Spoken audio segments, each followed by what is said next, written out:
Peace, Israel, and Yah bless. Thy righteousness is an everlasting righteousness, and thy law is the truth. Today's lesson is entitled, List Them Mine Enemies, the enemies without, part 6. This sixth part will be the final part of this series of lessons that I have done, where we go into the book. We go into the words of the prophets, we go into the words of the Most High and his prophets, and we use those words. These words are the Most High's testimonies. So we take his testimony and we put it up against our enemies. We look at what they're saying and we look at what they're doing. And this is how we can identify and validate who is who. You understand? So all we're doing with the people that's claiming to be the people of the Most High, we're taking these words, we're putting it up against what they have done, what they are currently doing, and what they are saying, and we're seeing if any of that lines up with the words that were instructed to us by our prophets in the days of old, when the Most High spoke to them and gave them instruction concerning us. Also, we were given instruction on exactly what the end game was. We were told specifically by these prophets exactly how this thing is going to end out or turn out in the latter days once we are restored. And so we take all of this information and we put it up against what they're doing, and that way we're going to find out exactly if these are the people of the Most High or if they are not. Now, let's understand this. This whole series, what this series is an indictment. That's what it is. It's an indictment against our enemies. These are serious charges that we are bringing forth to them. You're saying this. Now we're going to go into this book and say, thus saith Yah. We're going to read what the Most High have said and what the prophets has prophesied. So this is not just a video of 6 parts or a lesson of 6 parts. This is an indictment against our enemies. And that goes for the enemies without and the enemies within. It's an indictment against every last one of our enemies. To the pimp that's sitting in the pulpit, to the whore that's in the street in the midst of us, to the killer that's killing our sons that looks like us, to the ones that's selling drugs in the midst of us, to the ones that's pushing idolatry, homosexuality, and everything contrary to the Most High's law. This is an indictment against every last Israelite that is walking contrary to the Most High's law. This is also an indictment to all the many nations that have conspired together to keep us cut off, to keep us in the dark, that have enslaved us, murdered us, made laws against us, and continue to enforce these laws and this unrighteousness and wickedness to this very day. This is an indictment against every last one of them.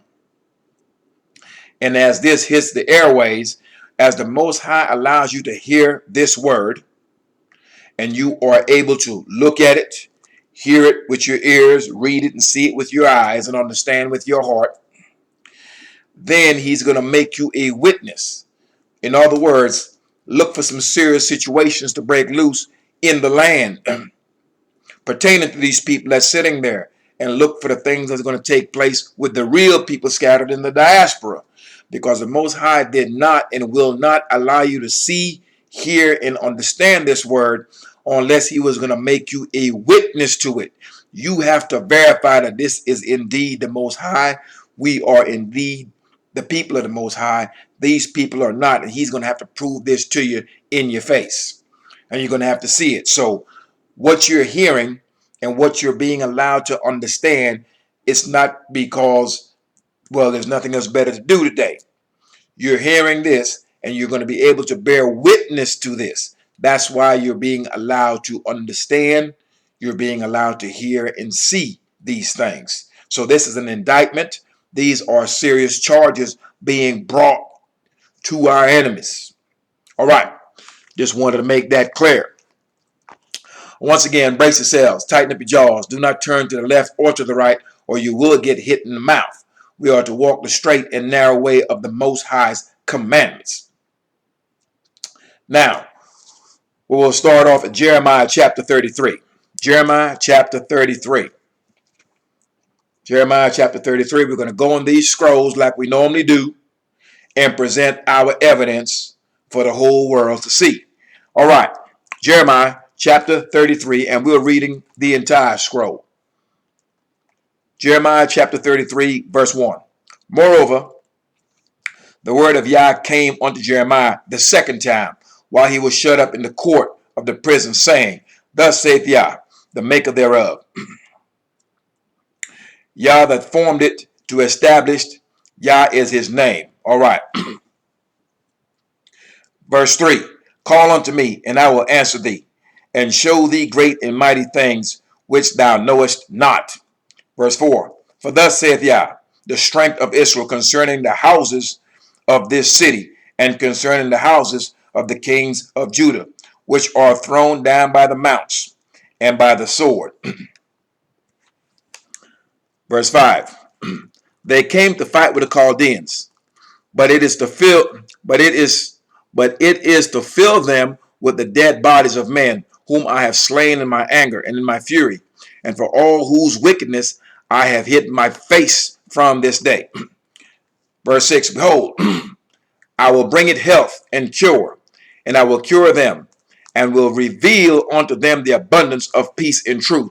All right, the Most High has caused the Chaldeans to come in, beat us over the head, ship out the governors, ship out everyone. All right, so we're gone, we're out of the land, and now the Most High is saying that he's going to restore this place. He's going to bring health back onto this place, that he will cure us, and that he will reveal to us the abundance of peace and truth. You will not be revealed the abundance of peace and truth unless you are walking in his law. Very simple. Verse 7. And I will cause the captivity of Judah and the captivity of Israel to return, and will build them as at the first. You always hear me say we will return back to the way things were at the first. That's the beginning. So once again, verse 7 reads, I will cause the captivity of Judah and the captivity of Israel to return. He's going to bring us back. That remnant is going to come back. All right. And will build them. He's going to build us. He's going to multiply us in that land as at the first. So that means we're going back to all these laws, statutes, judgments, precepts that were in place at the first. So when someone tells you there is no law, they're lying to you. All right. And if these people are supposed to be the remnant that return in the land, why is there no law in that land? Verse 8, why is there no peace in that land? Why is there weapons of war in that land? Verse 8, and I will cleanse them from all their iniquity, whereby they have sinned against me. And I will pardon all their iniquities, whereby they have sinned and whereby they have transgressed against me. So that is the cleansing that's going to take place when we return back onto the land. The Most High is going to cleanse us because we have transgressed his law, statutes, judgments, and precepts. We have violated his law. We have done violence to his law, and therefore we were kicked out. And there's no way that we will get back into that land doing the same behavior. So why is it that the people sitting in the land right now are still doing violence to the Most High's law, statutes, judgments, and precepts? Something for you to consider. Verse 9, and it shall be to me a name of joy, a praise, and an honor before all the nations of the earth. So this is Jerusalem, which is going to be in honor before all the nations of the earth, which shall hear all the good that I do unto them, unto the house of Israel. And they shall fear and tremble for all the goodness and for all the prosperity that I procure unto it. So the nations of the earth are going to be terrified, are going to be afraid, because once the house of Israel returns back onto that land and the Most High does all of these wonderful things for his people, the rest of the nations are going to be fearful of the house of Israel, because they're going to see it's going to be established before their eyes that these are the people that Yah hath blessed, and that the Most High is going to protect them. And so therefore the rest of the nations are going to be fearful of these people. Now, who's afraid of a Jew? Who's afraid of an Israeli? Nobody. All right. And they're going around once again begging for weaponry, begging for money, and trying to make covenants with other nations to keep folks from running in there and busting their heads. This is not the prophecy. Verse 10. Thus saith Yah, again, there shall be heard in this place, which ye shall say, which ye shall be desolate. Let me read that. Thus saith Yah, again, there shall be heard in this place, which ye shall say be desolate without man and without beast, even in the cities of Judah and in the streets of Jerusalem, that are desolate without man and without inhabitant and without beast. So there are places in this land currently where there's nothing there. It's barren. Verse 11. The voice of joy and the voice of gladness, the voice of the bridegroom and the voice of the bride, the voice of them that shall say, praise Yah of hosts, for Yah is good, for his mercy endureth forever. His mercy is his law. Through that law he extends mercy unto you, unto us, that we may reconcile ourselves back unto him. That's what his mercy is, his law. The extension of his mercy is his law. And of them that shall bring the sacrifice of praise into the house of Yah. Those are the priests. For I will cause to return the captivity of the land as at the first, saith Yah. So once again, when we are brought back into this land, the priest is going to be back in his rightful role. The Most High said when he gathered us out of these lands, once we are gathered, he's going to make it plain exactly who our Levites are. So these numbskulls in the midst of us talking about they are priests such and such. Some of these clowns are talking about they're bishops such and such. Ain't no bishop in this book. Bishop is a title given by the Roman Catholics. This is Christianity. The former Christianity is nothing but Catholicism. The latter part of Catholicism is nothing but Christianity. They're all one and the same. It's idolatry from the very top to the very bottom. So the Most High said he's going to cause things to return as at the first. That's the beginning. All right? And he said clearly, okay, and of them that shall bring the sacrifices of praise into the house of Yah. The only person that can go into the house of Yah, the only people that can go into the house of Yah, the only person that's going to bring a sacrifice before the Most High are the Levites, the priest, the sons of Aaron. So they will be restored into their rightful place. Now, can someone go in Israel right now and find me a Jew that's doing any of those things? Is the law in effect there? No. Are there Levites there? No. Is there a temple there? No. Is the Most High in the midst of them? No. All right, verse 12. Thus saith Yah of hosts, I gain in this place which is desolate without man and without beast, and in all the cities thereof shall be an habitation of shepherds causing their flocks to lie down. So, in other words, this whole place is going to be a place of peace, is what this is saying. Verse 13, in the cities of the mountains, in the cities of the valley, and in the cities of the south, and in the land of Benjamin, and in the places about Jerusalem, and in the cities of Judah, shall the flocks pass again under the hand of him that telleth them, saith Yah. So shepherds going to be tending to their flock like they did in the days of old. And not only shepherd pertaining to cattle, but shepherd pertaining to our leaders, pertaining to our judges. They're going to be giving instruction to our people, and our people know exactly what it is they are to do. Verse 14, behold, the days come, saith Yah, that I will perform that good thing which I have promised unto the house of Israel and to the house of Judah. Didn't say he's promised anything good to heathens. What he has promised is that he will take the northern kingdom, the house of Israel, the southern kingdom, which is the house of Judah and Benjamin and them that in the south, and he will bring them together as one stick. And we will all be one stick in his hand, and he will be the king, and all things will be restored once we're gathered out of these lands. And the government that's going to run that land is going to be his laws, statutes, judgments, and precepts. That's what's been promised to us.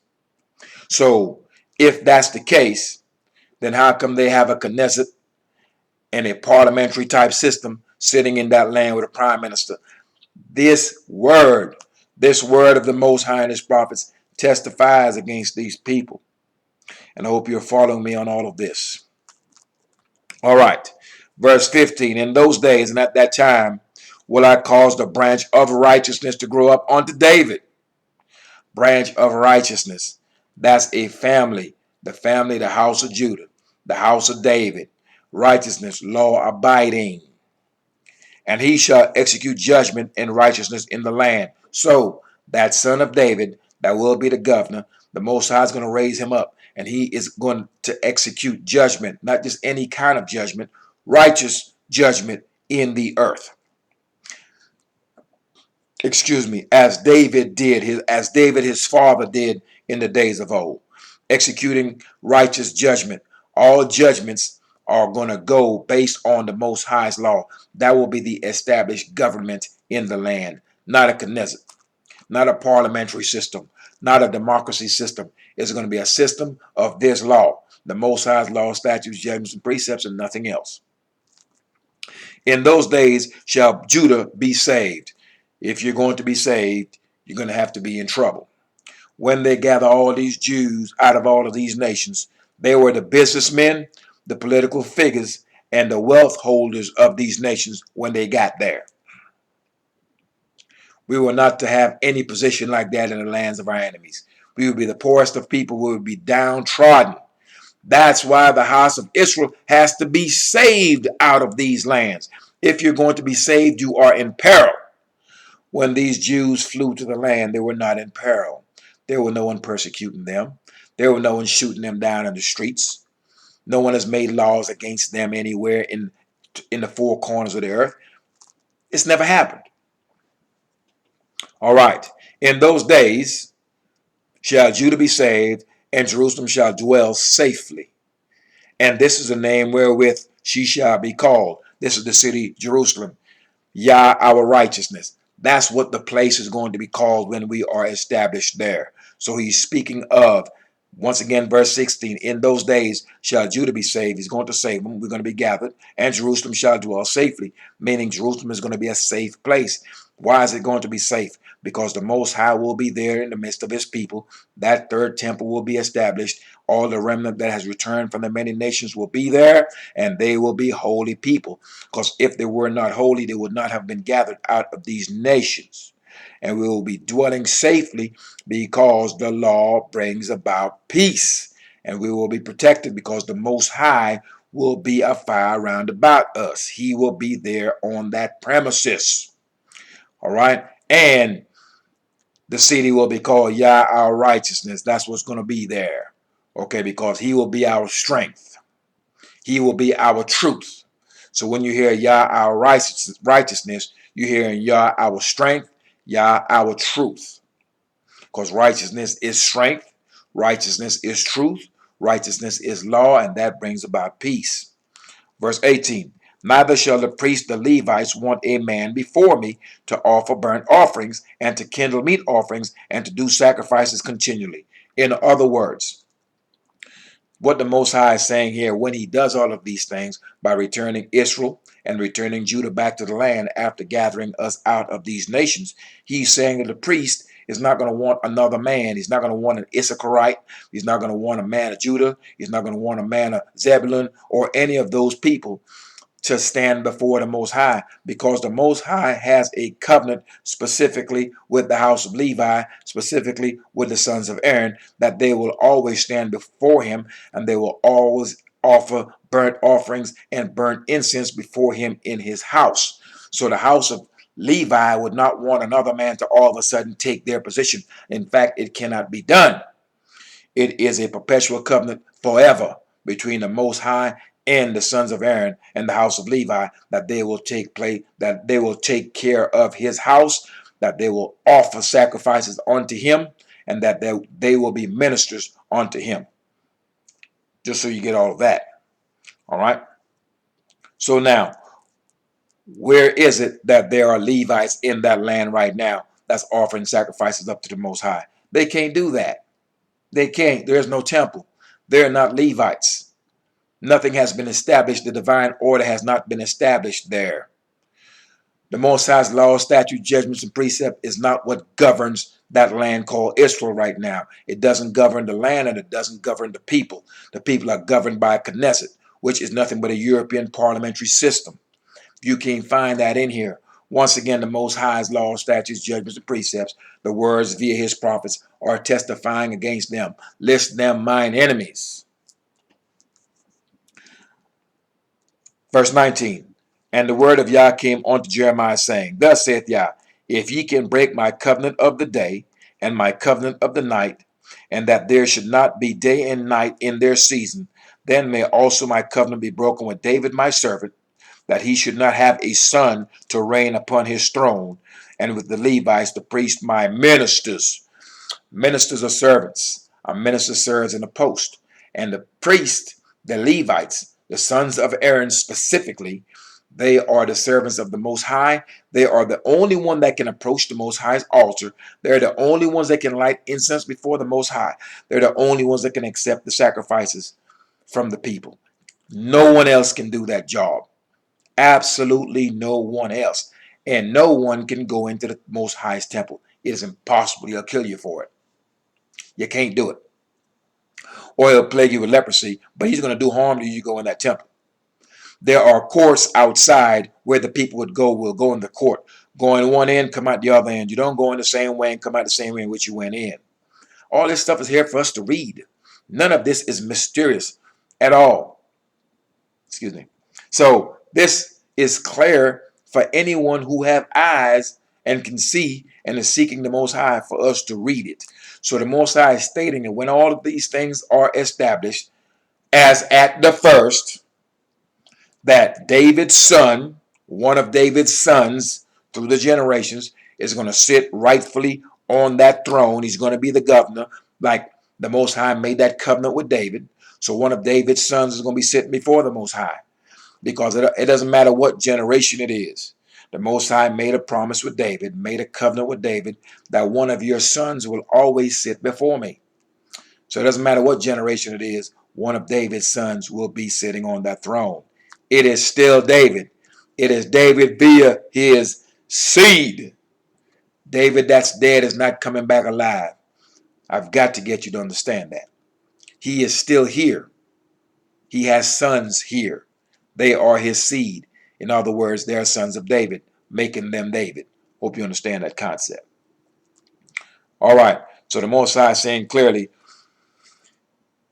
it would have to take the breaking of the covenant of day and night for him to put somebody else in the son of David's place, and for him to remove the Levites and put another tribe in their role.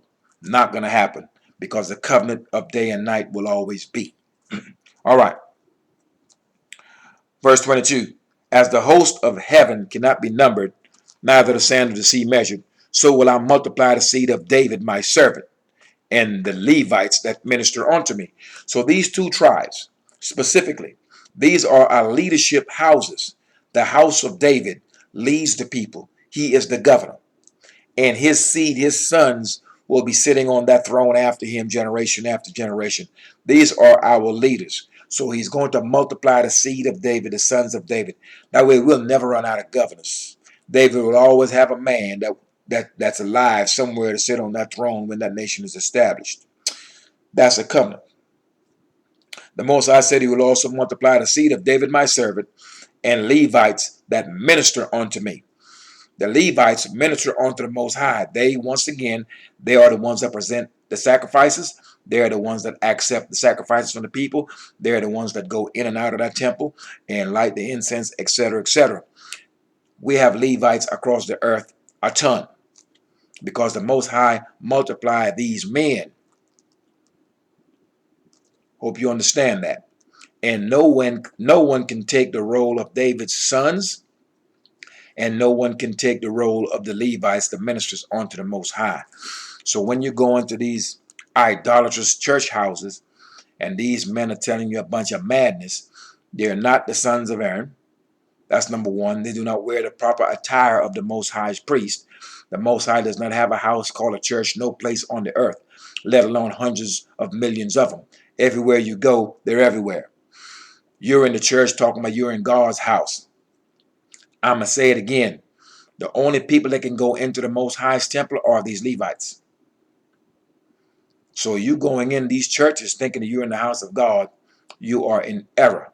And you just don't know because you have not read and done the studying. And so you've got to get to reading. All right, verse 23. Moreover, the word of Yah came to Jeremiah, saying, considerest thou not what this people has spoken, saying, the two families, all right, the two families which Yah has chosen, and the two families that he have chosen, we just discussed it 2 verses up. That would be the house of Yehuda, David, and the house of Levi, the sons of Aaron. So once again, verse 24, considerest thou not what this people have spoken, saying, the two families which Yah have chosen, he has even cast them off. Thus, they have despised my people, that they should be no more a nation before them. So, all the people of the earth hate the children of Israel, despised us. That way we would be no more a nation. That's why we were split up. That's why our families were split. That's why we were sent to the four corners of the earth. Because the whole purpose was to ensure that we would not be a nation anymore. A nation has laws. A nation has rules. A nation has guidelines. It has a system of governance. That's the Most High's law. So now, by means of this internet, we are able to gather the preserved of the children of Israel by way of this word with channels such as this. So now we are returning back onto being a nation, and the very glue that holds us together is the Most High's law. Because without that law, we fall apart. With that law, we are strengthened and we're gathered together on one accord. Regardless of where we are in the earth, every man will be in adherence to the same set of laws, statutes, judgments, and precepts. So I don't have to ask him what time it is. He already knows what time it is because we're going to be on the same page, even if he doesn't speak the language that I speak. Once he turns to this law, we will be in agreement. Therefore, we will see eye to eye when the Most High brings again Zion. So when we get to Zion, when we are all taken out of these lands, when we get back there, it doesn't matter what language that brother going to be speaking that's standing alongside you. You know exactly he would not have gotten there with you if he was not in agreement with this law. Just to make that clear. All right, verse 25.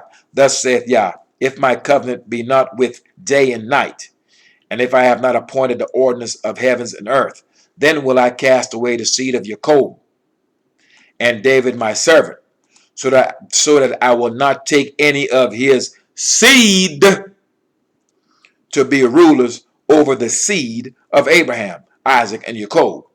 For I will cause their captivity to return and have mercy on them. All right. So we see clearly that the sons of David will always have a rulership role within the house of Israel. We also see that the Levites, the Most High's ministers, will always be in that role as priest before the Most High. And there's nothing on the earth that's going to ever change that. Most High does not change. So these things, these covenants with these two families are established forever, so that we clearly understand that. All right. So we've just covered Jeremiah chapter 33. Let's go to Jeremiah chapter 23.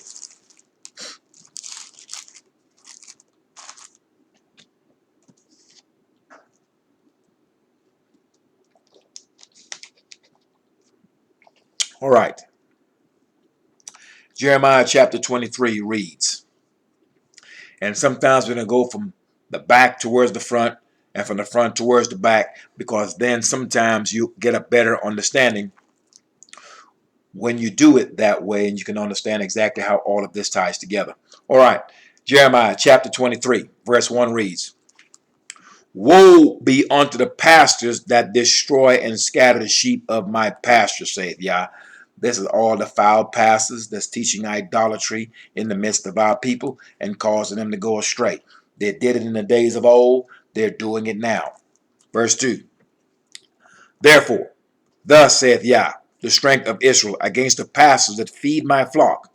Ye have scattered my flock and driven them away, and have not visited them. Behold, I will visit upon you the evil of your doings, saith Yah. All these homosexual pastors, he's killing them. All these pastors teaching our people idolatry, he's plaguing their children, plaguing their houses, and he's about to take away their money. That's coming, and the people are going to come find them, and it's going to get ugly for them. So you're going to see a change in the earth as this law becomes magnified and the Most High's way is established. These pastors are not going to be allowed to breathe. Verse 3. And I will gather the remnant of my flock out of all countries. So he's going to gather us out of these nations. This is the same exact con that these Europeans have presented before the earth when they picked up these Jews, these Israelis, and took them back into the land. They're trying to mimic this prophecy. Can't be done. They did it, but it will not stand. Verse 3, let me reread that again. Verse 3, and I will gather the remnant of my flock, that's his people, that's the children of Israel, out of all countries whither I have driven them, and will bring them again to their folds. We're going to be back into the lands that we were given at the first, and the old waymarks, the old boundaries will be established. And they shall be fruitful and increase. Once again, Most High is going to multiply us when we get to that land. Verse 4. And I will set up shepherds over them, which shall feed them, and they shall fear no more, nor be dismayed, neither shall they be lacking, saith Yah. So if the people that's sitting in the land, these Israelis, these Jews, if they are the people of the Most High, then why is it that they are in fear of the Arabs? Why is it that they have security checkpoints in the land? Why is it that they have sirens that go off because they're in fear and they're being attacked? Why is that happening? Why are they dismayed? Why are they lacking clean water to drink? Why are they lacking potable water? Why is that? Why is it that the land still won't grow anything for them? Simple. Those are not the people of the Most High. Verse 5. Behold, the days come, saith Yah, that I will raise unto David a righteous branch. That's a righteous seed, one of David's sons. And a king, correct term governor, shall reign and prosper, and shall execute judgment and justice in the earth. So, in the earth. So the establishment of law, the form of governance that will be in that land and in the entire earth will be the Most High's laws, judgments, statutes, and precepts. It's not going to be a Knesset. It's not going to be a parliamentary system of government. There will be no cabinet, and there will be no such thing as a prime minister. This is nonsense. All right? This is the ways of the heathen, European concept. Verse 6, in his days, Judah shall be saved, and Israel shall dwell safely. That's when this righteous governor is raised up. And this is his name whereby he shall be called, Yah, our righteousness. All of this has happened when we're established back in this land, when this righteous branch of David will be raised up. And this ain't JC. This is a man, a seed of David, who will walk righteously and execute righteous judgment in this land. Verse 7. Therefore, behold, the days come, saith Yah, that they shall no more say, Yah liveth, which brought up the children of Israel out of the land of Egypt. All right. So the Most High is saying that the day is going to come when we will no more speak of this Exodus. There will be no more talk of the Exodus that the Most High brought us up out of Egypt. That's going to be, you won't even hear that when this day comes. So we know good and well that these people are not the sons and daughters of Jacob. We know that they are not the people of the Most High because we still speak of the Exodus today. Just did an Exodus lesson a few years ago that will we understand what Exodus pertains to Passover and not Easter. There's no such feast day or holy day called Easter in none of this text. None of it. So we're still speaking about Easter because we still have to teach our people that the Exodus out of Egypt was the Most High redeeming his people. Somehow some Christians, some Europeans told you that another European died for you and raised up in 3 days. You can't find that anywhere in Exodus chapter 12. It does not exist.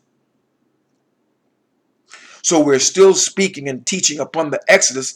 That way our people understand that this is Passover.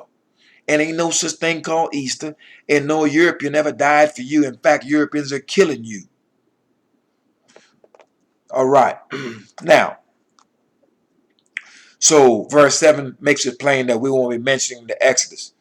We won't even be discussing that. Verse 8. This is what we're going to be saying. But Yah liveth, which brought up, and which led the seed of the house of Israel out of the north country, and from all the countries whither I have driven them, and they shall dwell in their own land. So we're not going to be talking about, man, the Most High, he did this to the people and he brought them up out of Egypt. No. What the new word is going to be the Most High gathered all of his people out of all these many different lands, and he planted them back into their own land. So this is what the European has tried to mimic.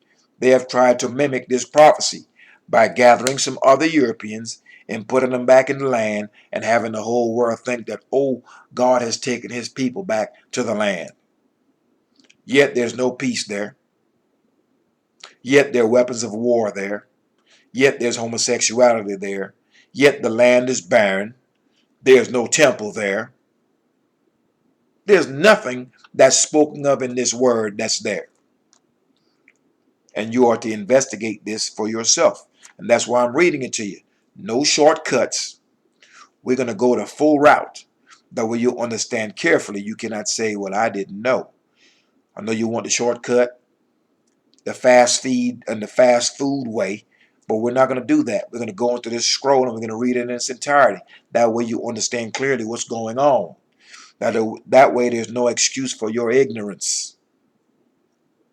So we will be placed in our own land and gathered out of these many nations. And that's what the people are going to be saying when this takes place. No one is talking about the Jews got gathered and the Most High delivered his people back into the land. Who's saying that right now? Nobody. No one. All right. Verse 9.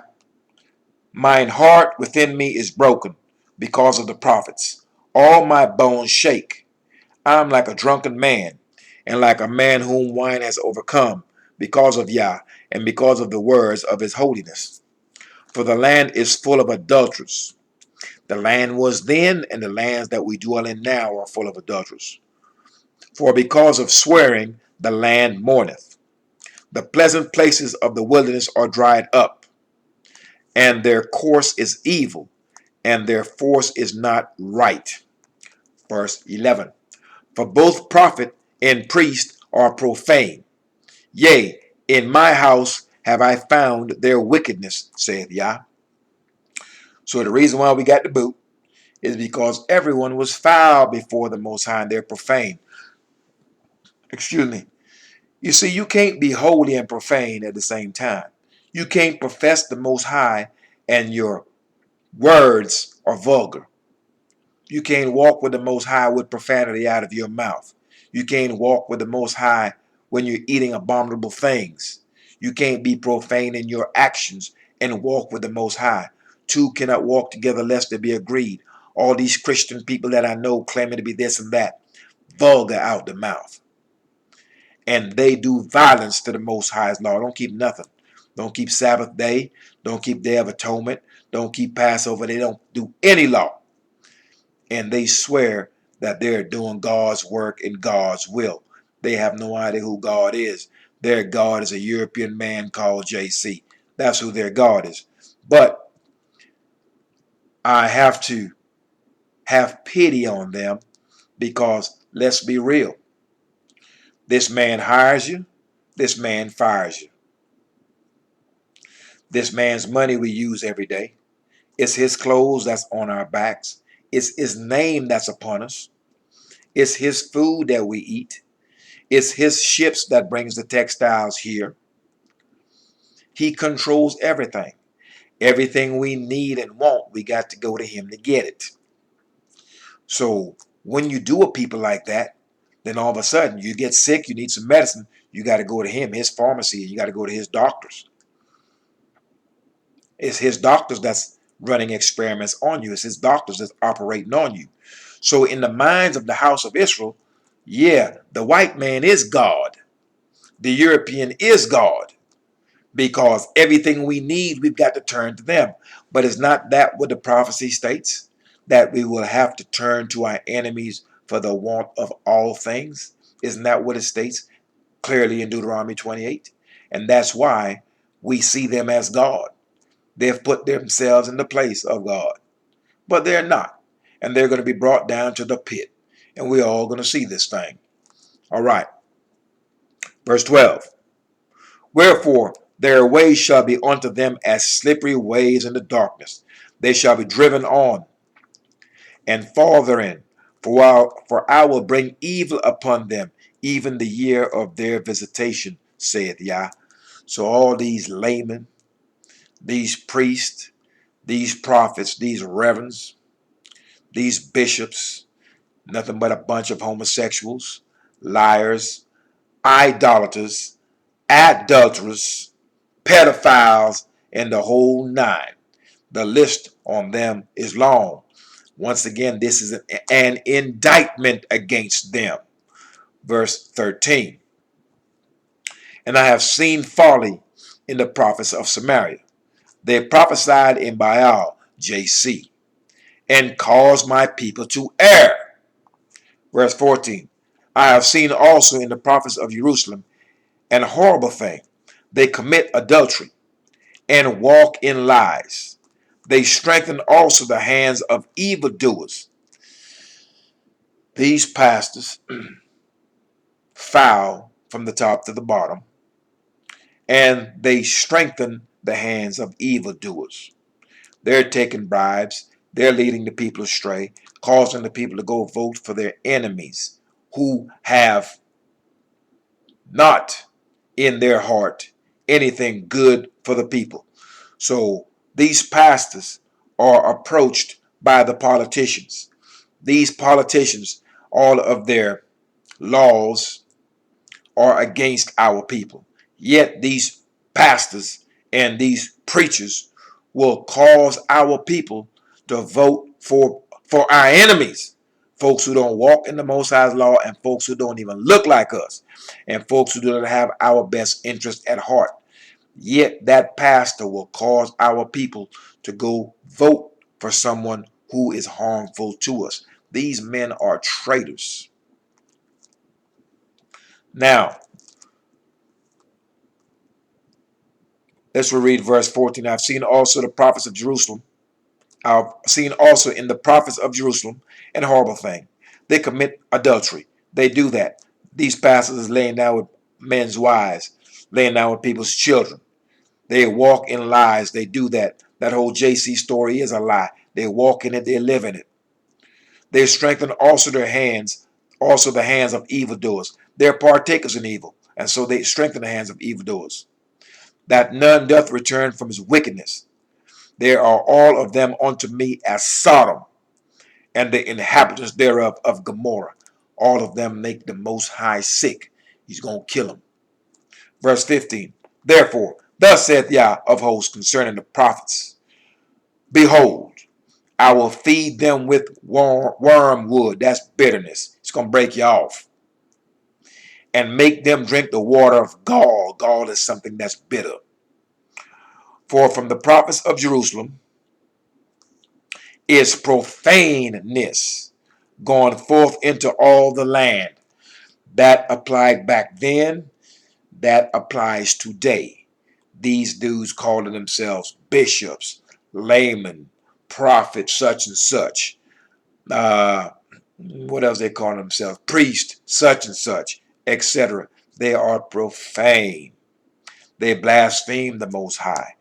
They do not walk in his laws, statutes, judgments, and precepts, and they're causing the people to go astray. They did it then, they're doing it now, and the Most High is going to remove them from the earth. Verse 16, thus saith YHWH, hearken not unto the words of the prophets that prophesy unto you. They make you vain with a bunch of lies. They speak a vision of their own heart, and not of the mouth of Yah. Now, when I go into this book and I read to you the visions and the instructions from the mouth of the Most High. These jokers are not doing that. They go in here and read, thus says Mr. Charlie. That's Matthew, Luke, Mark, and them other Europeans. So they're not reading anything that comes from the mouth of the Most High. They're reading stuff, lies, vanities, out of their own heart and out of the heart of the European. So you understand that. Verse 17. They say still unto them that despise me. YHWH saith, ye shall have peace. And they say unto everyone that walketh after the imagination of his own heart, no evil shall come upon you. So these pastors telling our people, JC got your back. Put your place in JC. Place your trust in JC. JC died for you on Calvary and all this other madness. And then their son get killed by the cops. And then they get robbed by their neighbor. And then the pastor lays down with their sons. Or the pastor's laying down with his wife. So they placed all their trust in JC only to come up snake eyes. Most High say, you can do all that you're going to do. And it's like going to the well, having a bucket with a hole in it. Or having a bag of money and putting your money in it and there's holes in the bag. You're spinning your wheels. You're going in circles. So they're telling you no evil is going to come onto you. And then your son get locked up. And then your son gets shot down. And you go on begging for JC, pleading to JC on the behalf of your son. And then the Most High strike you with some disease someplace. And you can't catch a break. And you haven't figured out why. All right. Verse 18. For who has stood in the counsel of Yah, and hath perceived and heard his word? Who has marked his word and heard it? The whole house of Israel have heard it. Now, who exactly is going to follow it, that's a totally different matter. Verse 19. Behold, a whirlwind of Yah is gone forth in fury, even a grievous whirlwind. It shall fall grievously upon the head of the wicked. So if you out here in these nations teaching our people idolatry, you're out here wife swapping, you're out here being a whore, and if you're a man, you're out here running through our daughters, not being a man like you're supposed to and raising your children. You're out here taking part in homosexuality. You're out here telling our people we're to vote for our enemies and that we're to put other people above us and all things that are foul and contrary to the Most High's law. The Most High said he has sent a grievous whirlwind that's going to fall upon the heads of the wicked. For all of this is wickedness. So if you find yourself in all type of turmoil and you can't catch a break and you keep begging to JC and crying to him and you're still getting broke off like we have been for centuries in all of these nations, then you need to consider your ways and your doings and make them good and return back to the law, statutes, judgments, and precepts that we were given at the first. That's good, solid counsel for you. Verse 20.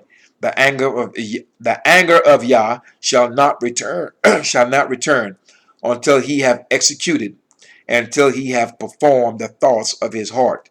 In the latter days ye shall consider it perfectly. So here we are, sitting in the latter days. You're hearing the words of the Most High via the mouth of his prophets. And you're going to be beaten over the head of all these generations to where you get to the point to where you have no other recourse. You have to turn to the Most High's law, statutes, judgments, and precepts. And so now you are at this channel. And now you are reading the words of the Most High by way of his prophets. And now you're considering everything perfectly. It's lining up for you. You're understanding now who you are. You're understanding now what must be done.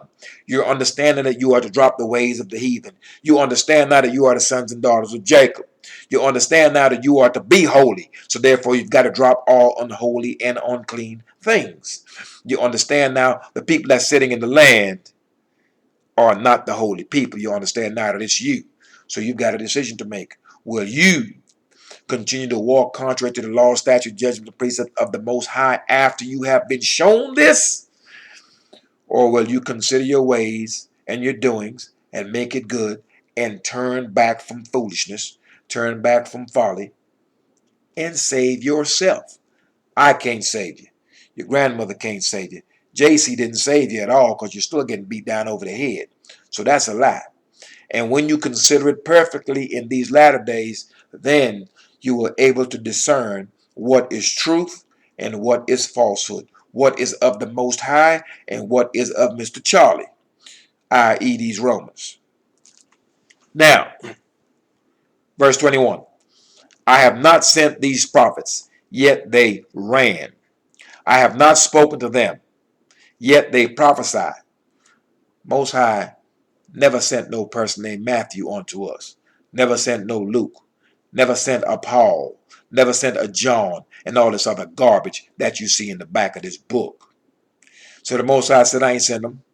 I've not spoken to them. Most High had long turned his face upon the children of Israel, kicked us out. So there's no way he spoke to no Paul, John, Louis, Harry, Tommy, and Wilbert. Never happened. So the Most High said, I don't even know them. Didn't speak to them. Yet they prophesied. Verse 22. But if they had stood in my counsel, they never stood in the Most High's counsel.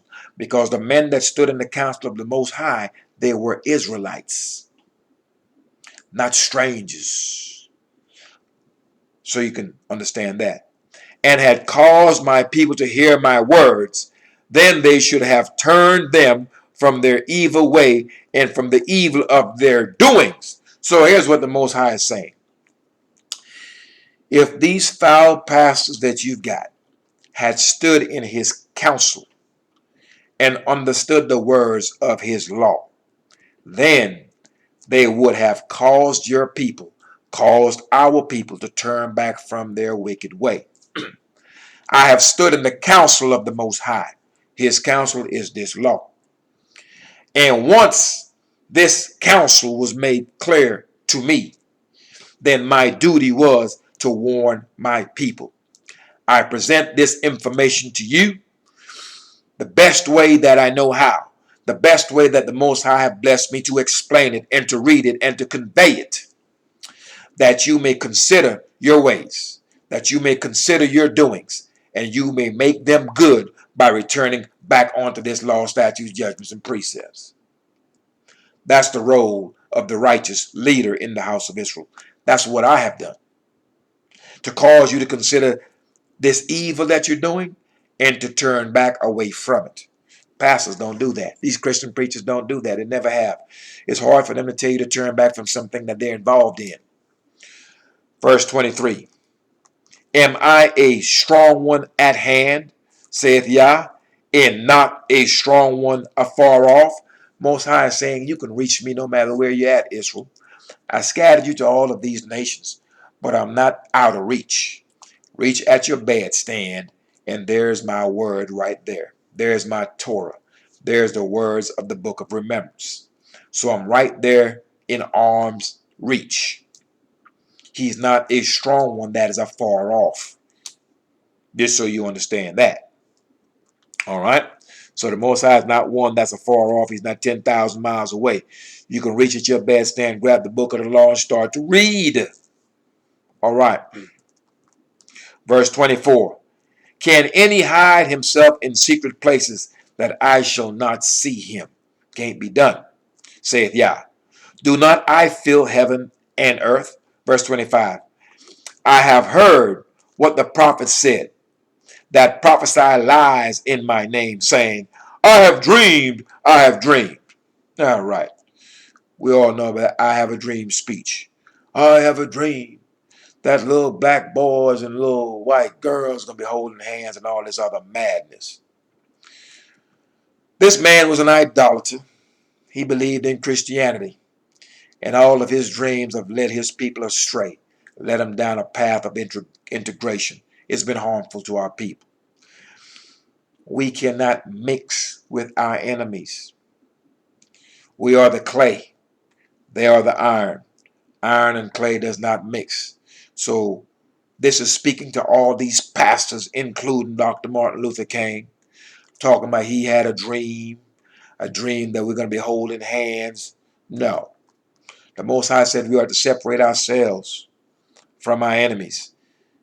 And when we separate ourselves from them, their ways and their customs, that then and only then will he reverse these curses and place it upon them. And then and only then will he gather us out of these nations once we have separated ourselves from our enemies. So if we separate ourselves from them, we're certainly not going to be holding their hand. So when you read the book of the law and these prophets, it takes Christianity and all the other madness that we have been taught and believe, and it testifies against it. So what I've just read to you testifies against all that I have a dream madness that man was speaking. Though I must say, he was courageous and he felt that what he was doing was right for his people. And people will say he gave his life for freedom. That's what people would say. No man ever gives his life for anything. His life was not given.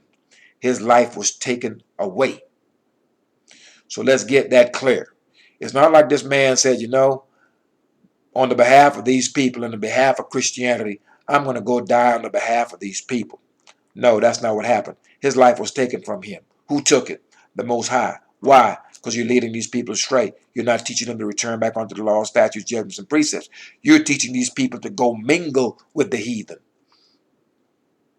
And so you got to be removed. It's really that simple. Verse 26. How long shall this be in the heart of the prophets that prophesy lies? JC died for you. When you die, you're going to put on wings and go up into heaven and hang with JC because JC's got many mansions in his father's house. How long are you going to teach that lie? How long are you going to teach the lie that the church is the house of God? How long are you going to teach that lie? How long are you going to tell the people, let me see your financial statements. That way you can break me off 10% of your money. Knowing this joker is not a priest. No, he's not a prophet. No, he's not following the laws of the Most High's law, statutes, judgment, precepts. But yet you are foolish enough to bring this man your financial statements and your pay stub so he can calculate exactly how much you owe him. There are no priests and there are no prophets that's delivering the words of the Most High to the people in truth and in righteousness for any amount of money. Not one dime. Not one dime. This is done by the Spirit of the Most High. There is no need to ask for any money. There is no temple to restore. There's no temple to maintain. I do not need any money for any of this. The Most High is my great and exceeding reward. I am blessed because of what I do here and because of me walking in His law and the blessings that I have received and the understanding that I've received. I can't put a price tag on it. It is priceless. So anyone telling you you got to give them 10%, don't give it to them. Tell them where to go, and you know what I mean by that. And then you take your 10% and you take it and give it to the poor. Feed them, clothe them, give comforts unto them. You do that.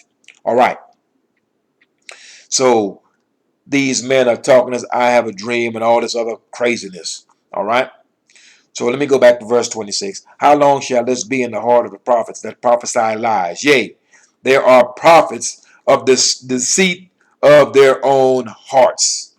So let me read that again. This is what the Most High is saying about these prophets right here. He's saying, excuse me, yeah, Yea, they are prophets of the deceit of their own hearts. They're making it up as they go. You see, we don't have to make up anything. The path that we are supposed to go on has been laid out clearly before us. We don't have to break brush. We don't have to cut a path nowhere.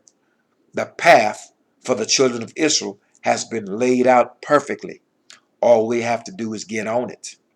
But you see, these pastors and these preachers in the many nations which we dwell, that are wolves in sheep's clothing, that is destroying the people and causing them to go astray.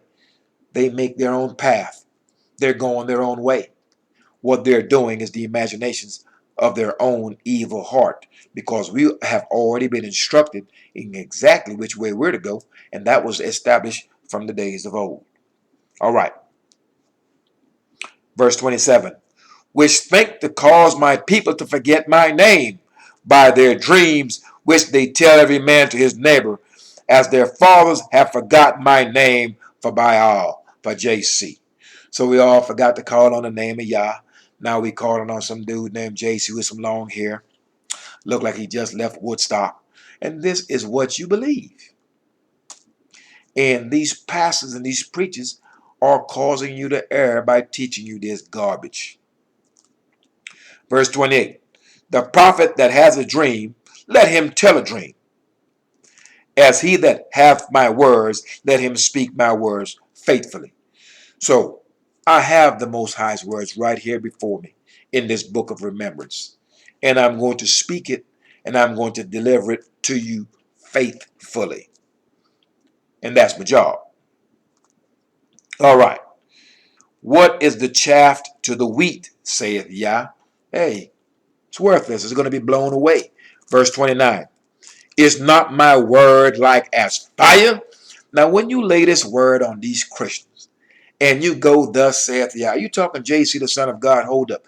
Let me take you to Exodus chapter 4 and show you that the children of Israel, the nation of Israel, is the firstborn and the son of the Most High, and that on the behalf of his son Israel is why you have Exodus chapter 12, and that the Egyptian died and they were ransomed for the lives of the children of Israel. And ain't no JC in this chapter, no place. And no one JC ever died on the behalf of the children of Israel any place, let alone died on the behalf of all the people of the earth.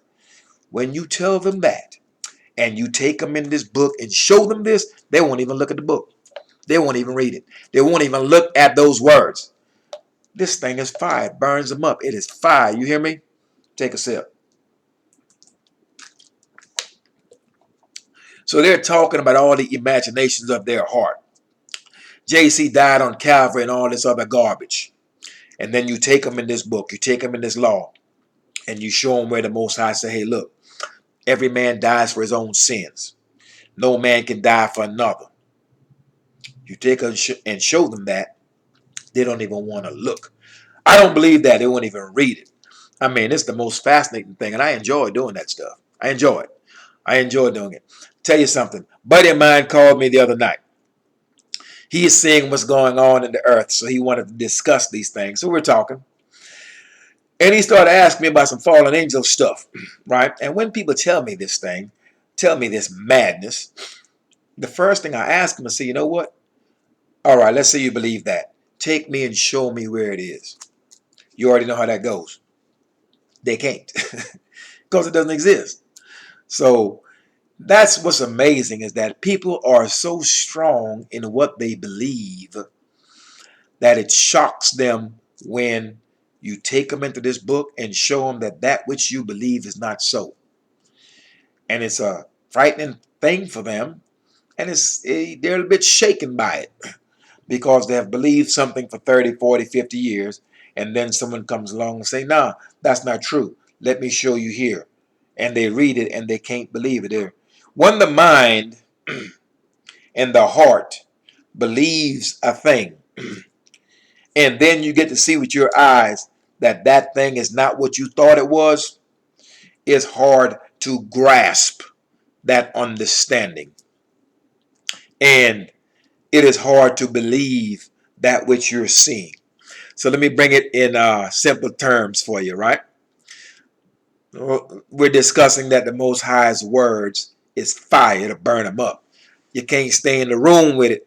If you're walking in if your heart is any way contrary to the Most High's law, when you hear this law is going to burn you up. And when fire starts, people run. They run the other way. So this word is fire, and those who are walking contrary to it, they can't stand to hear it. It will run them off. All right. So let's get back to the fact that what you hear, what you see, and what you believe, when those two conflict, the first thing a person says is, I don't believe it. Because they're seeing something that in their mind and in their heart, they did not believe this to be so. So even though they're bearing witness to it, they're still in shock and disbelief. There's a confusion of the senses. And a prime example of that would be, there used to be a show called Cheaters. Funny material. All type of debauchery on the show. So the investigator would get this man or get this woman and say, yeah, we've got your husband or we've got your wife right here on camera. They just pulled up into this hotel. They're in this parking lot. There's this car right there. They're showing them this stuff on a video in the back of a car. So yeah, they just pulled up. The two of them just went up into this hotel room. We saw them go out. They've been in there 10 minutes. They're in room 330, let's say. So the man or the woman is looking at the video. They're seeing their spouse's car. They're seeing all the things that the man just described to them on a video. And then the investigator would say, are you ready to confront them? Now, while they're looking at this video, the first thing they're thinking is, and the first thing you're hearing out of their mouth is, I can't believe this. That's the first thing they're saying. Now, the man is explaining to you exactly what you're looking at. You can see clearly what you're looking at. But what you believed and what you're currently seeing are at cross purposes. They're conflicting. And so your heart and your mind doesn't know what to do. Your foundation of your belief has been shaken. And so now you're in a state of disbelief. I don't believe this. So you're seeing it right here, but yet you don't believe it. And so they take this person up into the room, knock on the door, knock, knock, ring the bell, and they open up the door and there's this spouse and this half-naked person behind them. So they barge into the room. I can't believe you. I can't believe this. Confusion of face. Confusion of one's senses. Because what they believed and what they're bearing witness to, they're clashing. And that's what happens to these Romans. That's what happened to these Christians when they tell you, I believe this and I believe that. And then you bring them in this book and you say, well, show me where is that out of the mouth of the Most High or any of his prophets. And then you show them what the Most High is really saying or what the prophets are really saying. And their first thing is confusion of face. They don't know what to do. They don't know what to say because they're looking at a thing that's contrary to what they were taught and what they believe. Confusion. And that's what this fire will do. It can burn you up and confuse you. You don't know which way to run. Verse 30. Therefore, behold, I'm against the prophets, saith Yah, that steal my words, every one from his neighbor. So these Europeans went into the book of remembrance, steal the words of the Most High, twisted it up, threw a spin on it, came up with their own book in the back, called it the New Testament. The name New Testament alone tells you it's a lie. I've done lessons on it. Seek on the channel, you'll find them. New Testament is nothing but a lie. Now, so the Most High is saying he's against the prophets that steal his words, and everyone from his neighbor. Verse 31. Behold, I'm against the prophets, saith Yah, that use their tongue and say, he saith.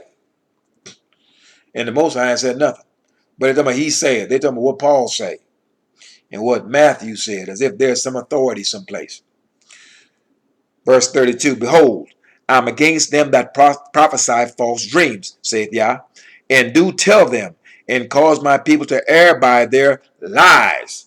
I have a dream that black boys and black girls can be holding hands. Man, you never had no dream like that. But you told our people this lie and caused our people to err.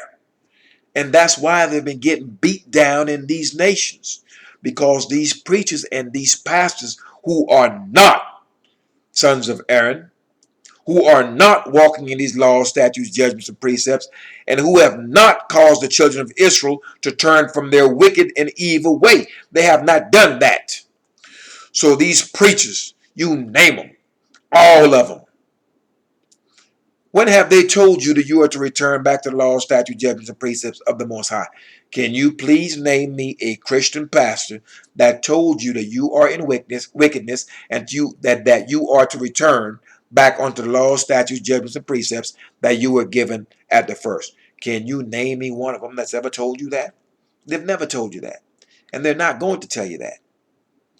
Because they have that stumbling block before their faces. And the Most High will not be inquired of by them. All right. So the Most High says here once again, verse 32, Behold, I'm against them that prophesy false dreams, saith Yah, and do tell them, and cause my people to err by their lies, and by their lightness. These are treacherous jokers. Yet I sent them not, nor commanded them. Therefore they shall not profit this people at all, saith Yah. T.D. Jakes will not profit you. Old woman, thou art loose, and all that other madness he talking about. Something's wrong with that guy. Creflo Dollar and the rest of them. You talking about the ones that are Israel and the ones that are not Israel. It don't matter. None of them will profit you. You just read that. I didn't say that. The Most High said that. Let me reread that one more time for effect. Behold, I'm against them that prophesy false dreams, saith Yah, and do tell them, and cause my people to err by their lies, and by their lightness, treachery. Yet I sent them not. Most High did not send Creflo Dollar to you. Did not send T.D. Jakes to you, or any other of these hustlers to you, and these pedophiles to you. Nor commanded them. He did not command them to teach you nothing. Because if they were commanded to teach you anything, they would be teaching you this law, statute, judgments, and precepts. They would be teaching you the counsel of the Most High. Therefore, saith Yah, we're here now. Most High said, Yet I sent them not, nor commanded them. Therefore, they shall not profit this people at all, saith Yah. So T.D. Jakes ain't profit you, neither will Creflo Dollar. A matter of fact, they're breaking you. They're taking your money. So they are not going to profit you in any way, shape, or form. They're bringing forth to you lies. These are light men, treacherous men, teaching idolatry to our people, causing them to go astray. I hope you're getting all of that. Verse 33. And when this people, or the prophet, or a priest, shall ask thee, saying, What is the burden of Yah? Thou shalt then say unto them, What burden? I will even forsake you, saith Yah. Verse 34. And as for the prophet, and the priest, and the people that shall say the burden of Yah, I will even punish that man and his house. So understand, when you start doing this madness, talking this madness, walking contrary to the Most High's law, your actions affect your house. Excuse me. Your house means your seed, your children, and all those that dwell in your house. So play with the Most High if you want to. He's going to deal with you. Like the Most High said, I'm going to deal with that man, and I'm going to deal with his house. So all those that are walking contrary to the Most High is dealing with them in their house. He's dealing with their children. So you're to keep all these things in mind, that your actions does not just affect you. Your action affects your house. You are to govern your house with the laws, statutes, judgments, and precepts of the Most High. When you read this law, ain't none of this law harmful to any of us. When you read it, it makes sense. You realize, you know what? If we follow this, we'll be better off as a people. If the whole earth followed this, will be better off as a collective. Everyone on the earth. There's nothing in this law that's harmful. Absolutely nothing. It's harmful to those who walk contrary to it. When someone have to go upside your head with cinder blocks, you get stoned. That's when it becomes harmful to you, when you decide you want to do your own thing. Verse 35. Thus shall ye say, everyone to his neighbor, and everyone to his brother. What has Yah answered, and what has Yah spoken? Verse 36. And the burden of Yah shall ye mention no more. For every man's word shall be his burden. For ye have perverted the words of the living strong one, of Yah of hosts our strength. So if you out here perverting the words of the Most High, twisting it up, talking about thus saith such and such, not speaking anything about the Most High, out here blaspheming the Most High, perverting his word and blaspheming him and polluting his holy name in the midst of these foul heathens that we live in, your word is going to be your burden. So your ways will be returned upon your own head. So be careful and mindful what you say, and certainly be mindful of what you do, because there are consequences for your actions and for your words. So you think words don't hurt? Words will get you killed. Men have blasphemed the Most High and got killed for that. So go ahead and think that words don't hurt. You read this book, you see where men has been killed for what they say or for what they have said. All right. Now, let's go to verse 37. Thus shalt thou say to the prophet, what hath Yah answered thee? And what has Yah spoken? But since ye say the burden of Yah, therefore thus saith Yah, because ye say this word, the burden of Yah, and I have sent unto you, saying, ye shall not say the burden of Yah. 39. Therefore, behold, I, even I, singular, will utterly forget you. You're going to be wiped out. And I will forsake you and the city that I gave you and your fathers, and cast you out of my presence. That's why we're in these lands.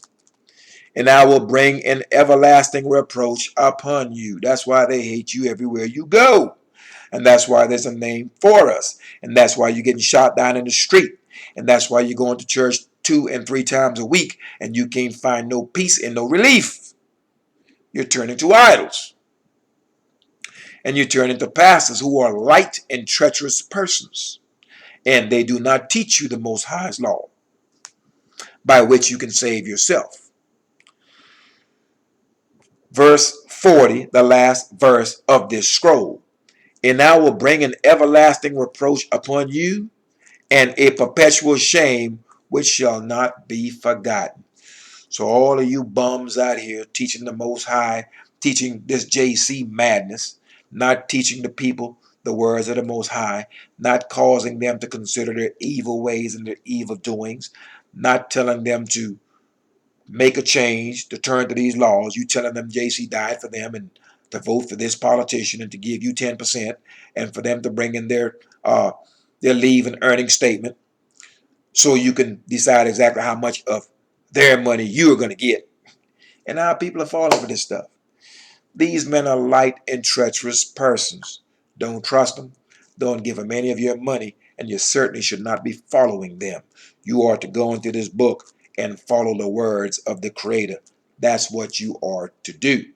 Now, these people in Israel, they're sitting there. Have anyone know of some Jews that's out teaching that we are to return back to the Most High's law, statutes, judgments, and precepts, that is teaching this to all the nations of the earth? They're not doing that. And that is supposed to be the job of the children of Israel. So we just covered foul pastors and what they're doing and the lies that they are telling. So that's enemies within being covered right there in that chapter. And we know good and well what the pastors are supposed to do. But that's not what they're doing here. Neither are those Israelis doing it over there. So we just knocked out 2 birds with one stone. And that was Jeremiah chapter 23. Now let's go to Isaiah. Isaiah chapter 60. Isaiah chapter 60. We're going into the words of the Most High, and we're laying this indictment against our enemies, specifically the enemies without. But the chapter that we've just read certainly covers the enemies within. All right. Isaiah chapter 60. All right. Isaiah chapter 60. Let's deal with these enemies of ours. We've got to present this word to them. We were supposed to present this word to them, and when we do it, it's going to cause a vexation for them to understand this report. But we are to report to them exactly who we are. We are to report to them exactly who they are. All right, chapter 60 of Isaiah. And we will read verse 1. Arise, shine, for thy light is come, and the glory of Yah is risen upon thee. The glory of the Most High is going to be risen upon us. That's his light. That's his law. And you're hearing that. So that's happening right now. You're hearing this law. That's that light coming on you. For behold, the darkness shall cover the earth, and gross darkness the people. But Yah shall arise upon thee, and his glory shall be seen upon thee. His righteousness shall be seen upon you. His light shall be seen upon you. We're full of darkness right now. The whole earth is. Everyone is in wickedness and all type of debauchery. However, you're going to be that man. You're going to be that woman that's going to stand up in your place with that light, walking with that law before you. And thus the glory of the Most High will be upon you, and you will be separate from everybody else. Verse 3, and the Gentiles shall come to thy light, thy law, and kings to the brightness of thy rising. He's going to raise us up. Every last one of us that's walking in this law in the midst of these nations, he's going to raise us up in the midst of these people. We're going to be light bearers unto them, because they're going to be maneuvering in darkness. That goes for Israelites, enemies within, and the heathen, the enemies without. Lift up thine eyes round about and see. All they gather themselves together. They come to thee. Thy sons shall come from afar, and thy daughters shall be nursed at thy side. They're going to gather all the house of Israel that's walking in this law, because they're going to have to take us back to where they got us from. Verse 5. Then thou shalt see and flow together, and thine heart shall fear and be enlarged, because the abundance of the sea shall be converted unto thee. The forces of the Gentiles shall come unto thee. All the forces of the Gentiles shall come unto us. That's all their stuff. All right. So as we raise up, or the Most High will raise us up, and as we are raised up in the midst of these nations, Most High said, I'm going to raise them up in the many lands where I scattered them. So we're going to go from being at the bottom, and we're going to come up top. We're going to be leading. We're going to be the men that's sought after in these nations pertaining to this righteousness, because the Most High is going to strip these nations. So chasing after money and all this other good stuff is going to be removed. Now, money is necessary for us to survive and live in these nations. So don't listen to anyone telling you, hey, go ahead and give up your money and don't renew your health insurance for next year because we're not going to be here and all this other madness. You're to trust in the Most High. And you walk in these laws, statutes, judgments, and precepts, and let everything else, let the chips fall as they may. That's all you have to do. Verse 6. The multitude of camels shall cover thee. The dromedaries of Midian and Ephah, all they from Sheba, shall come. They shall bring gold, incense, and they shall show forth the praise of Yah. Verse 7. All the flocks of Kedar shall be gathered together unto thee. The rams of Nebaioth shall minister unto thee. They shall come up with acceptance on mine altar, and I will glorify the house of my glory. So all the many nations are going to be going up to the Most High's house. All the flocks and the herds, they're going to be multiplied. That way we have plenty to eat. The lands are going to be replenished. The land will give forth her increase. We're going to be doing well when we return back onto this land, and when the Most High put his glory, his spirit upon us. and we start walking in this law. Verse 8, who are these that fly as a cloud, and as the doves to their windows? Surely the isles shall wait for me, and the ships of Tarshish first, to bring thy sons from afar, their silver and their gold with them, unto the name of Yah thy strength, and to the Holy One of Israel, because he hath glorified thee. So, our sons and our daughters, yeah, we are currently in America, but those in South America, those of us in Latin America, those of us in the Caribbean, those of us in Africa, those of us that are in the Middle East, so to speak. There is no such thing, but you know what I mean by that. And those of us in Europe. All of these people that look like us, that have been scattered in this diaspora, these are our children. These are our uncles. These are our brothers. These are our sisters. We are a family. And when you understand that, you're gonna stop killing your family members over here in America over some colors and the other foolishness that you do. Confusion of face in the midst of Israel. You've been driven mad. You have to turn back to this law. That way you can have some light. That way you have a clear path in which way to go.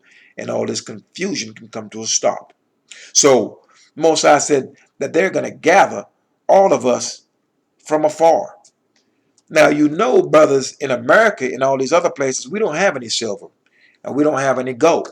Our enemies control all of those precious metals. They control the mining of them. They control the valuations of these precious metals. We don't have any control over any of that. And we weren't allowed to, because we were not going to be able to lend to anyone.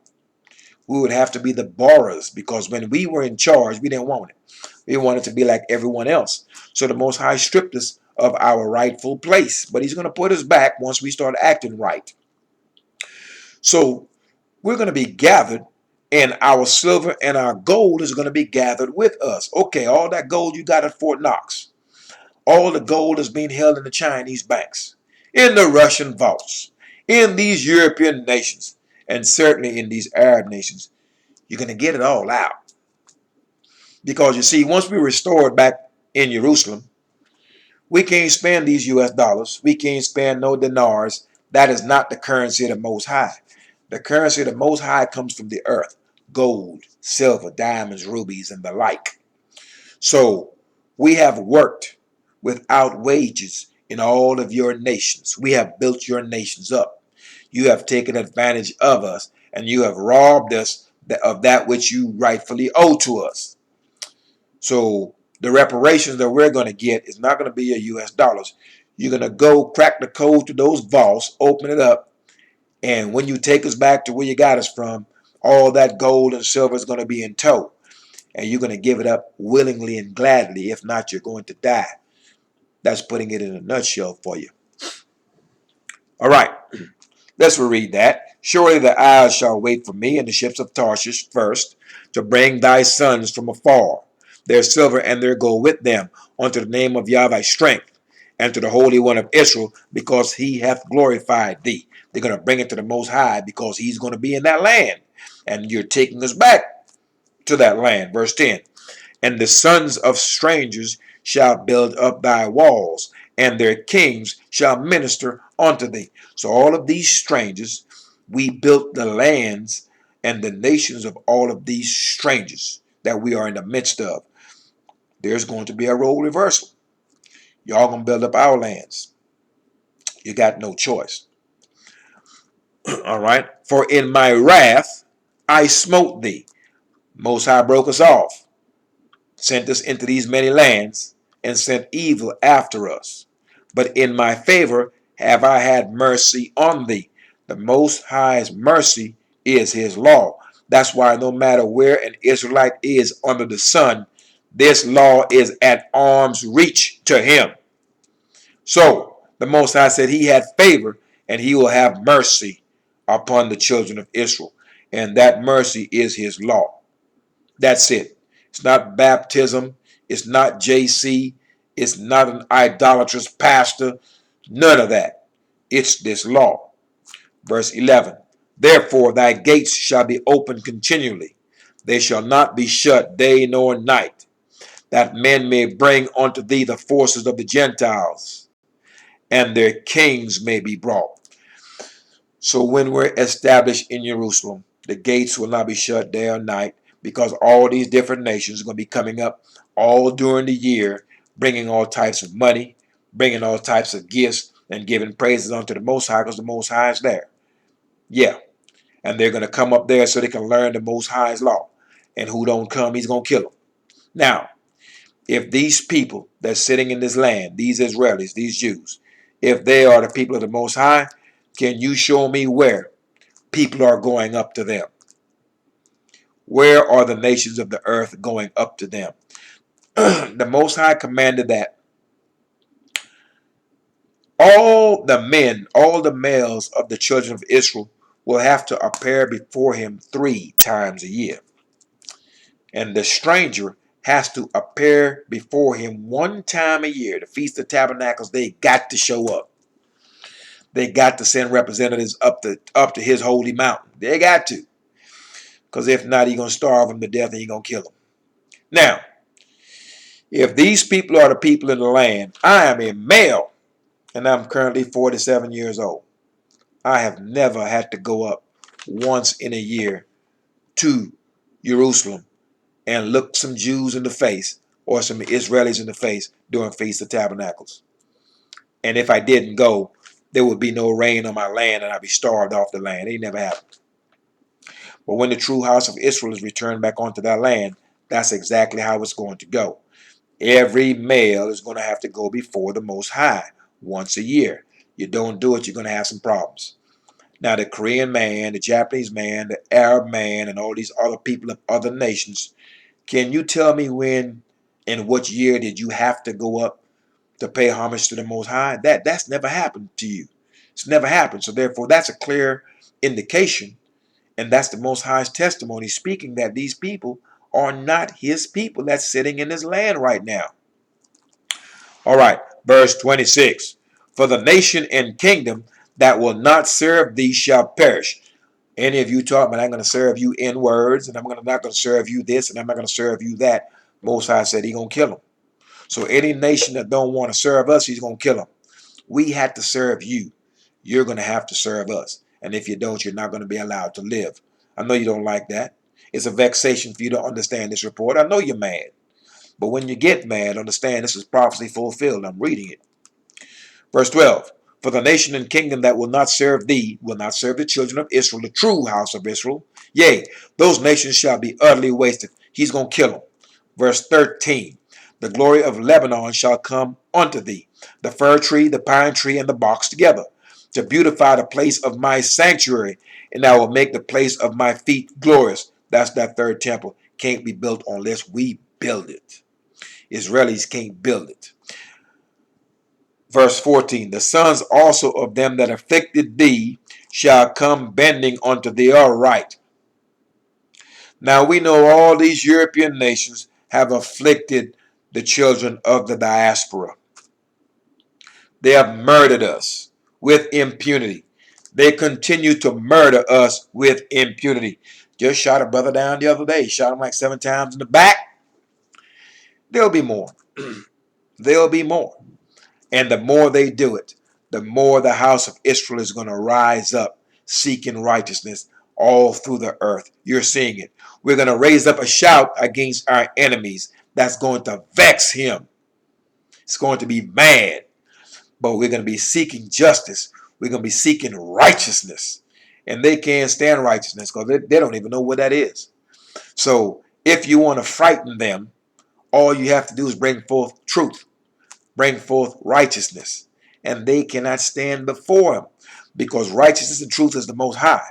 So when you bring up truth and you bring up righteousness, they want to change that conversation. They're trying to look for the fastest exit, because when you bring up truth and righteousness, then you got the Most High before you. And if you're walking in the law, you're powered up. They can't stand before you. There's nothing they can do. There's no weapon that they can form against you that will prosper, because you've got the Most High before you. That is your weapon. You are to remember that. That is your shield and buckler, the Most High. Well, you can do like we've been doing for centuries. We've got our people screaming for JC, and as soon as they do, they get busted upside the head. JC has not protected us, cannot shield us from anything. And if that's not plain to you, I don't know when it will become plain to you. Hopefully it is now. All right. Verse 14. The sons of them that afflict thee shall come bending unto thee. Now who, okay, let's say these Israelis. Let's say they were the people, right? The only people that afflicted Israelis or Jews were Germans. So if that's the case, this prophecy would mean that Germans went bending at the knee before Israelis. Man, that's never happened. It's never happened. Never. And it ain't going to happen. However, these Europeans did afflict us, scattered us to the four corners of the earth. The Most High put a spirit on them for them to do that to us. So all these nations that called us the N-word, spit in our face, fed our babies to alligators, made laws against us, screamed, oh, the black man did it, he raped me. And then they went and got that brother and hung him. They hung us and castrated us, let their children out of school so they could stand under with the body of an Israelite hanging in the street after they've castrated him. The kids and yeah, that preacher with thumbs up looking at one of our men in the tree hung by the neck. They would let their children out of school for these events. Foul people, wicked people, vile people who walk contrary to the Most High's law. So, when you consider this verse right here, no German has ever bent the knee to Israelis. Never. Ever. Now, what's going to happen is that all these European nations, they're going to bend their knees to the children of Israel, the true house of Israel that's still in the diaspora today. They're going to come bending onto them. No one has gone bending onto Israelis or Jews. It's never happened and it never will. And they that despise thee, the ones that hated you, they hate you. They can't even explain why they hate you. They don't even know you. But that's the power of the Most High Spirit upon them. The Most High has put a spirit of hatred upon them to hate you. All right. And they that despise thee shall bow themselves down to the soles of thy feet. Now, has a German bowed down to the soles of the feet of an Israeli? I'll wait. Because it was the Germans that put those Jews in ovens, right? It was the Germans that, quote unquote, abused them and mistreated them, right? That's only one nation. The children of Israel were scattered throughout the earth. And you can't find no historical records, no place of Jews being scattered throughout the earth against their will. It don't exist. No such record, no such documentation exists in any nation. It don't exist. Secondly, no one of the diaspora or anyone of the earth has ever bowed down and kissed the feet of no Israeli. It ain't never happened. It ain't gonna happen because they're not the people of the Most High. So we are being told here, the true house of Israel, that the very people that hated us, the very people that despised us, the very people that hung us, the very people that enslaved us, the ones that fed our babies to alligators, the one that took our babies away and shipped them away to other people and we never saw them again, the ones that took our fathers and hung them, the one that took our uncles and our sons and ran medical experiments on them, and all the other vile things that have done to the house of Israel. These very people shall bow themselves down at the soles of our feet. And you're going to see this thing happen because the Most High is allowing you to hear these words and to see it here, and then he's going to have you bear witness to it. No one is going to bow down at the feet of any Israeli. It's never happened and never will happen.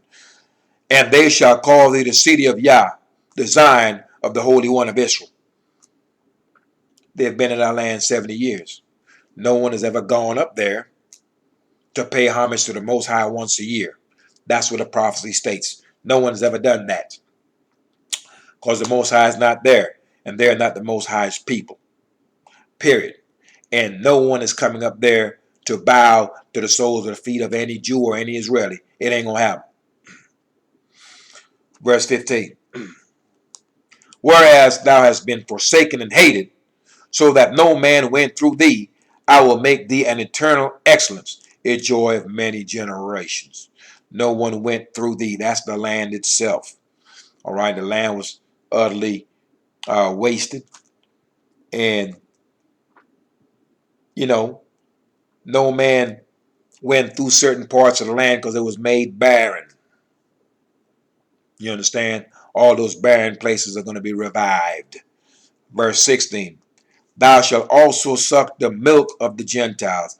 All your riches and all the other stuff, all the valuables you've got, we're going to take possession of it. You took possession of our valuables, so why don't you think we ought to take possession of your valuables?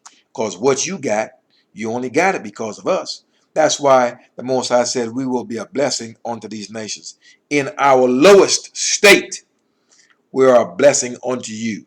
And these nations, when I tell you they are unrepentant, they are just, they're arrogant, they're haughty. So there's no thanks in them for what the children of Israel has done for them. All of their blessings were only received because of us. Think of all of these nations and think of what they have aspired to become, and think of all the wealth that they have and that what they have in their possession right now. And if it weren't for us, none of them would have it. So we're a blessing to these jokers, even in our lowest state. And when we decide not to play ball, there is no game. That goes for all of these nations. So when we return back onto the Most High, they're done. It's really that simple. And we're doing it day by day. And that's why you're seeing the fall of these nations occur before your eyes. It's happening right now. And the only reason why this thing is happening is because we are turning back to the Most High. We're seeking Him. And when we start doing that, He's going to start reversing these curses. And all type of problems going to start befalling these European nations. Aren't you seeing that right now? All right. So the Most High is saying here that we shall suck the milk of the Gentiles and shall suck the breast of kings. And thou shalt know that I, Yah, am thy Savior and thy Redeemer, the mighty one of Jacob. So we're going to understand that the Most High is our Savior and it ain't JC. And that He is the mighty one of Israel, not the mighty two and not the mighty three. He has never been a Trinity, the mighty one. The only Savior and the only Redeemer we have ever known and will ever know is the Most High. It's not JC. So all of this is coming to you in your face. Most High did say He will repay it to your face, didn't He? So here we are. Verse 17. For brass I will bring gold, and for iron I will bring silver, and for wood brass, and for stones iron. I will also make thy officers peace, and thine extractors righteous. Everyone is going to be righteous. Violence shall no more be heard in thy land. So in the land right now, when we were to be returned back onto the land, there should be no more violence heard in the land. We've covered this before. These Israelis got all kind of violence going on in there. There's all kind of rape cases going on in there. There's all type of bribery cases going on in there. There's all types of weapons of war being manufactured in there and sold to other nations. All the things that are contrary to these prophecies is going on in that land right now. Wasting nor destruction within thy borders, but thou shalt call thy walls salvation and thy gates praise. You're not hearing none of that. Ain't no such thing as the walls in Israel being called salvation right now and their gates praise. It's not happening. Those people have to have their heads on a swivel every day for fear of someone stabbing them, shooting them, or blowing them up. And when you're walking in truth and you're walking in righteousness, you are not fearful of any of those things. But they are fearful, and there is violence in that land. So the testimony of the Most High by way of Isaiah testifies and lays an indictment for those people that's sitting in the land calling themselves the holy people. Verse 19. The sun shall be no more thy light by day, neither for brightness shall the moon give light unto thee. But Yah shall be unto thee an everlasting light, and thy strength, thy glory. Verse 20. Thy sun shall no more go down, neither shall the moon withdraw it itself.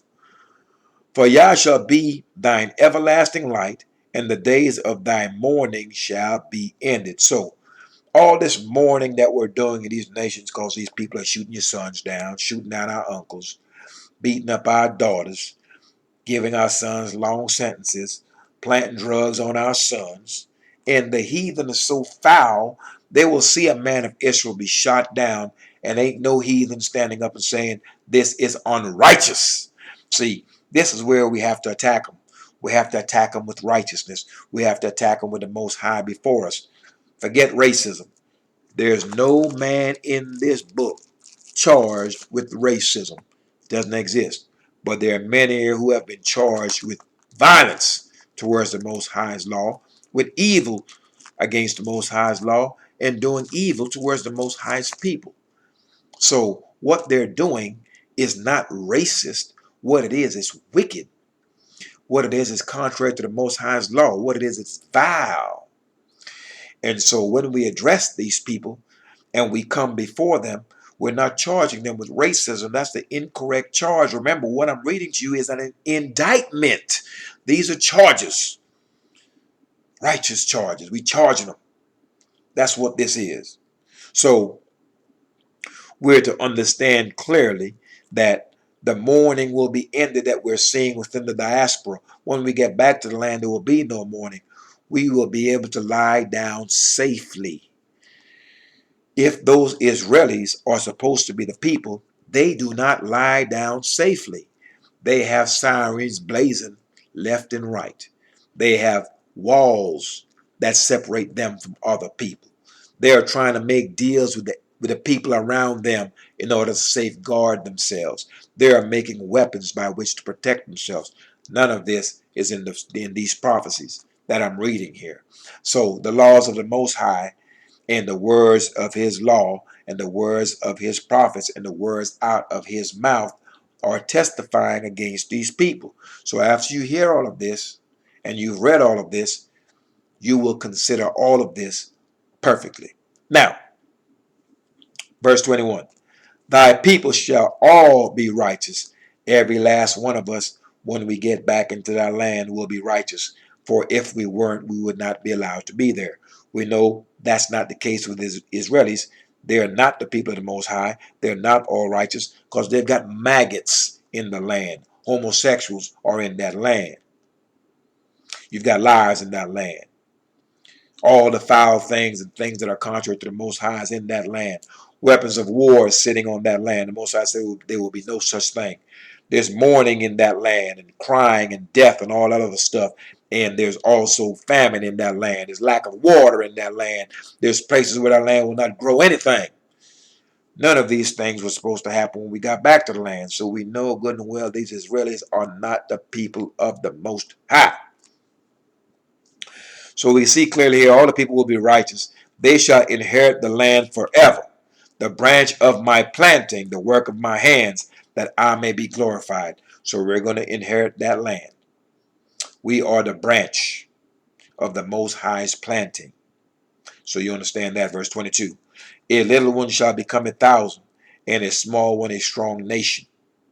I, Yah, will hasten it in his time, and whose time? In the time of the children of Israel. So all of these things are prophecy laid out for us to see, for us to read. And once he allows us to understand it, then he's going to allow us to bear witness to it when all of these things come about. And that's why when we see the old men and the old women walking with their canes for age in the city, and we see the children playing in the midst of the street, it's going to be glorious and magnificent in our eyes because we were in these lands reading that these things would happen. So when we're in the land and we're allowed to actually bear witness to it and be a part of it, it's going to be a glorious thing for us to see. But the Most High said it will be glorious in his eyes as well when these things takes place. All right. So we've covered Isaiah 60, chapter 60. And that means we've got to cover 61. We've got to cover 65 and 66 because these things go together. Remember, we're not taking any shortcuts. We can't. We've got to lay out this indictment so the children of Israel understands it and that the heathen understands it. All right, so we're going to go to Isaiah chapter 64, and then we're going to read 65. All right, Isaiah chapter 64. Up, nope, let's read. We read 60, so let's read 61. Now we'll read 61. All right, Isaiah chapter 61. We're going to read that. Then we'll do 65 and 66. Okay, Isaiah chapter 61. The Spirit of Yah is upon me, because Yah hath anointed me to preach good tidings. All right, to teach good tidings unto the meek. He has sent me to bind up the brokenhearted, to proclaim liberty to the captives, and the opening of the prisons to them that are bound. Opening of the prison to them that are bound. You know how men are locked up, bound, held in prison houses. So this word is going to free the captives, those that are captive in the cages and those that are captive in the minds, for they have been misled and are now walking in the way of errors. Verse 2, to proclaim the acceptable year of Yah and the day of vengeance of our strong one, to comfort all the mourners, to appoint upon them that mourn in Zion, to give unto them beauty for ashes, the oil of joy for mourning, the garment of praise for the spirit of heaviness, that they might be called trees of righteousness, the planting of Yah, that he might be glorified. So all the bad stuff is going to be replaced with good stuff. So you understand, as we return back onto Zion. Verse 4, and they shall build the old waste. All that stuff that was destroyed, we're going to build it. They shall raise up the former desolations. All the stuff from the days of old, we're going to raise up and we're going to build. And they shall repair the waste cities, the desolations of many just generations. For generations, for centuries, all these things were destroyed. They were laid waste. These lands were caused to be barren. And once we return back onto this land, all that was barren will be barren no more. All that was desolate will be desolate no more. All that was waste will be waste no more. Verse 5, and strangers shall stand and feed your flocks. We're working in your factories. We build your dams. We build your roads. We did this. We did that. You're going to build ours. And the sons of the alien shall be your plowmen. So you're going to pick our fruit. We're going to eat it. And your wine dressers. So we've been in these nations. We picked your cotton for you.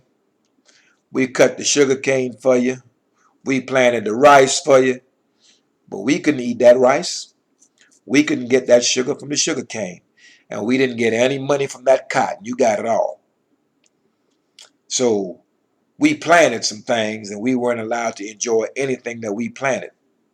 We built all these nice houses for you, but we couldn't live in them. So what's going to happen is you're going to pick our fruit. You're going to tend to our wine press. You're going to plant and reap, and we're going to eat it. But I've got good news for you. When this happens, it'll all be done in righteousness. So we're not going to be able to eat it, and as you watch us eat it, we will have the Most High Spirit upon us.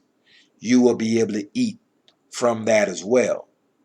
Because the only way you're able to be our plowmen and to do all of these things, you would have had to turn back to the law, statute, judgments, and precepts as well. So therefore, we are to deal righteously with you. So we won't be feeding your babies to alligators. We will not be denying you food.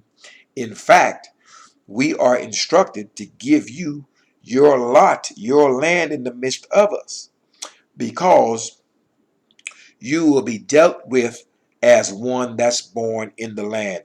You're still a stranger. You're still a stranger. But we have to deal with you righteously. And you have never dealt with us righteously. And that's why you will not be able to come into the Most High's congregation until the third generation. It's got to purge you all out. All right. So that is understood. Now we're in Isaiah chapter 61. Let me see where I am. Okay, good.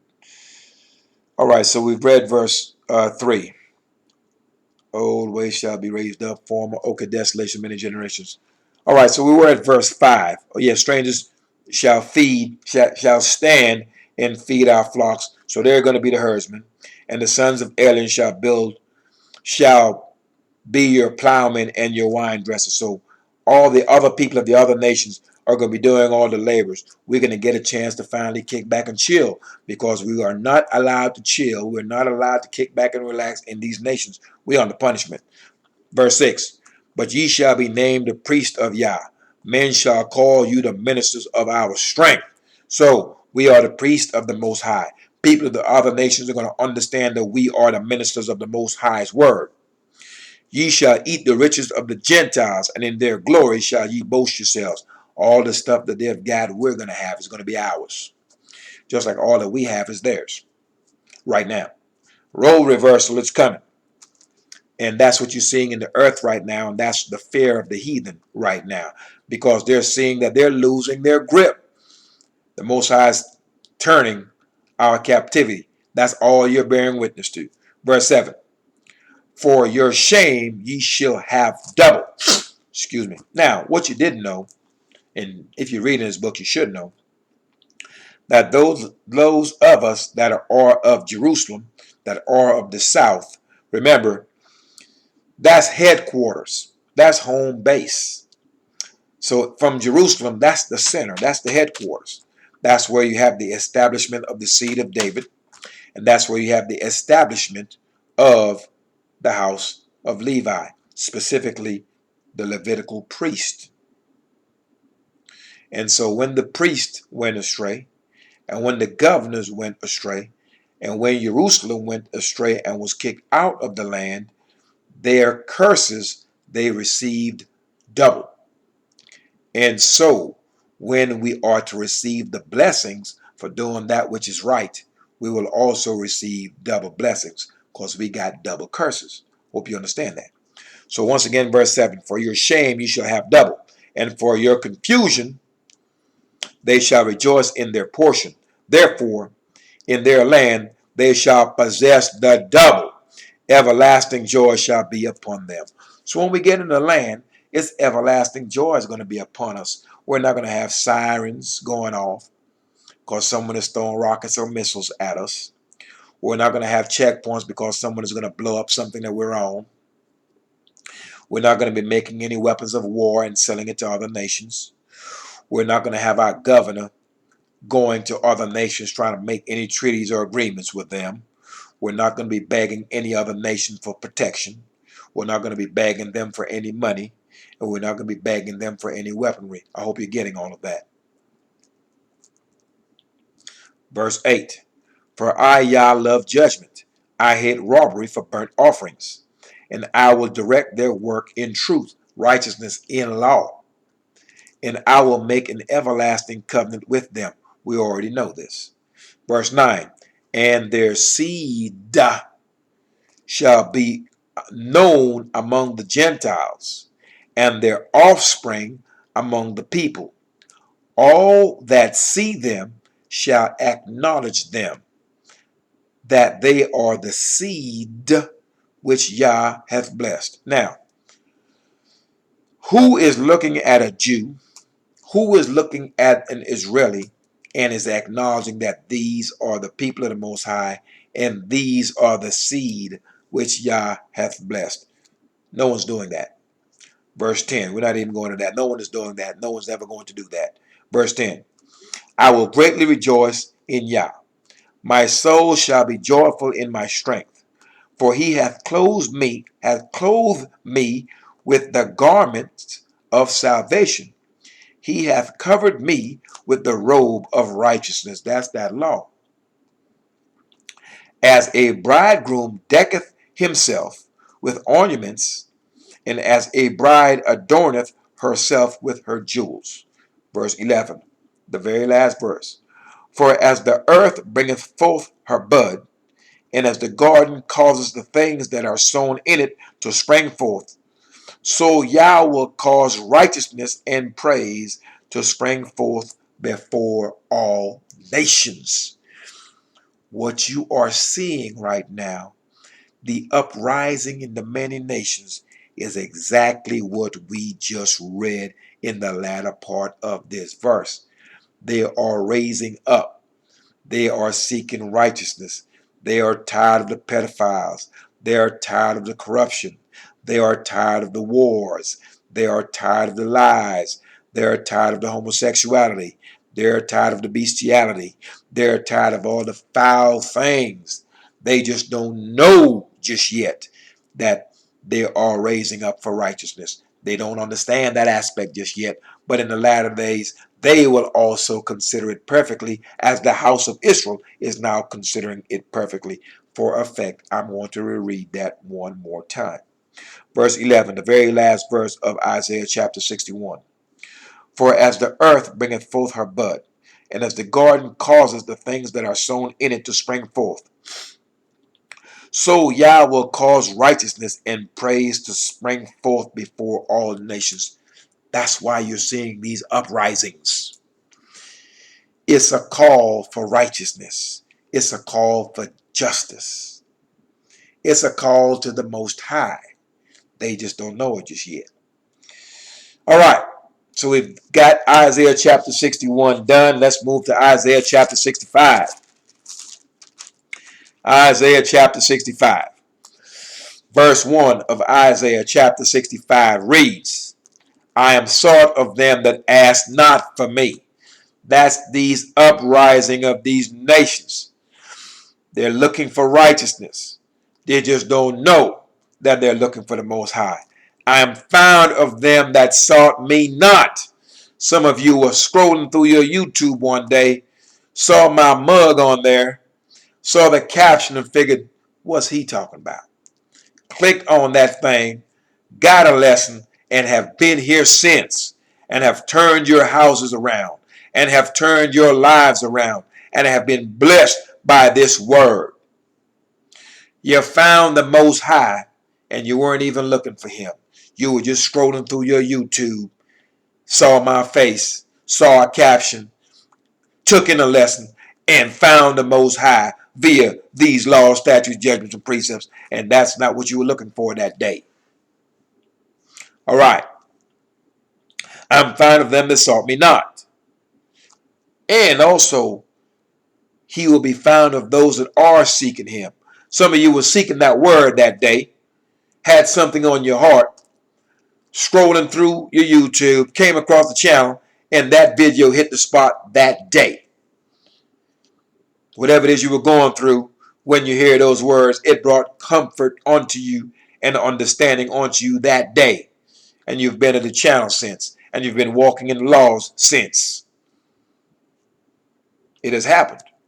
I said, behold me, unto a nation that was not called by my name.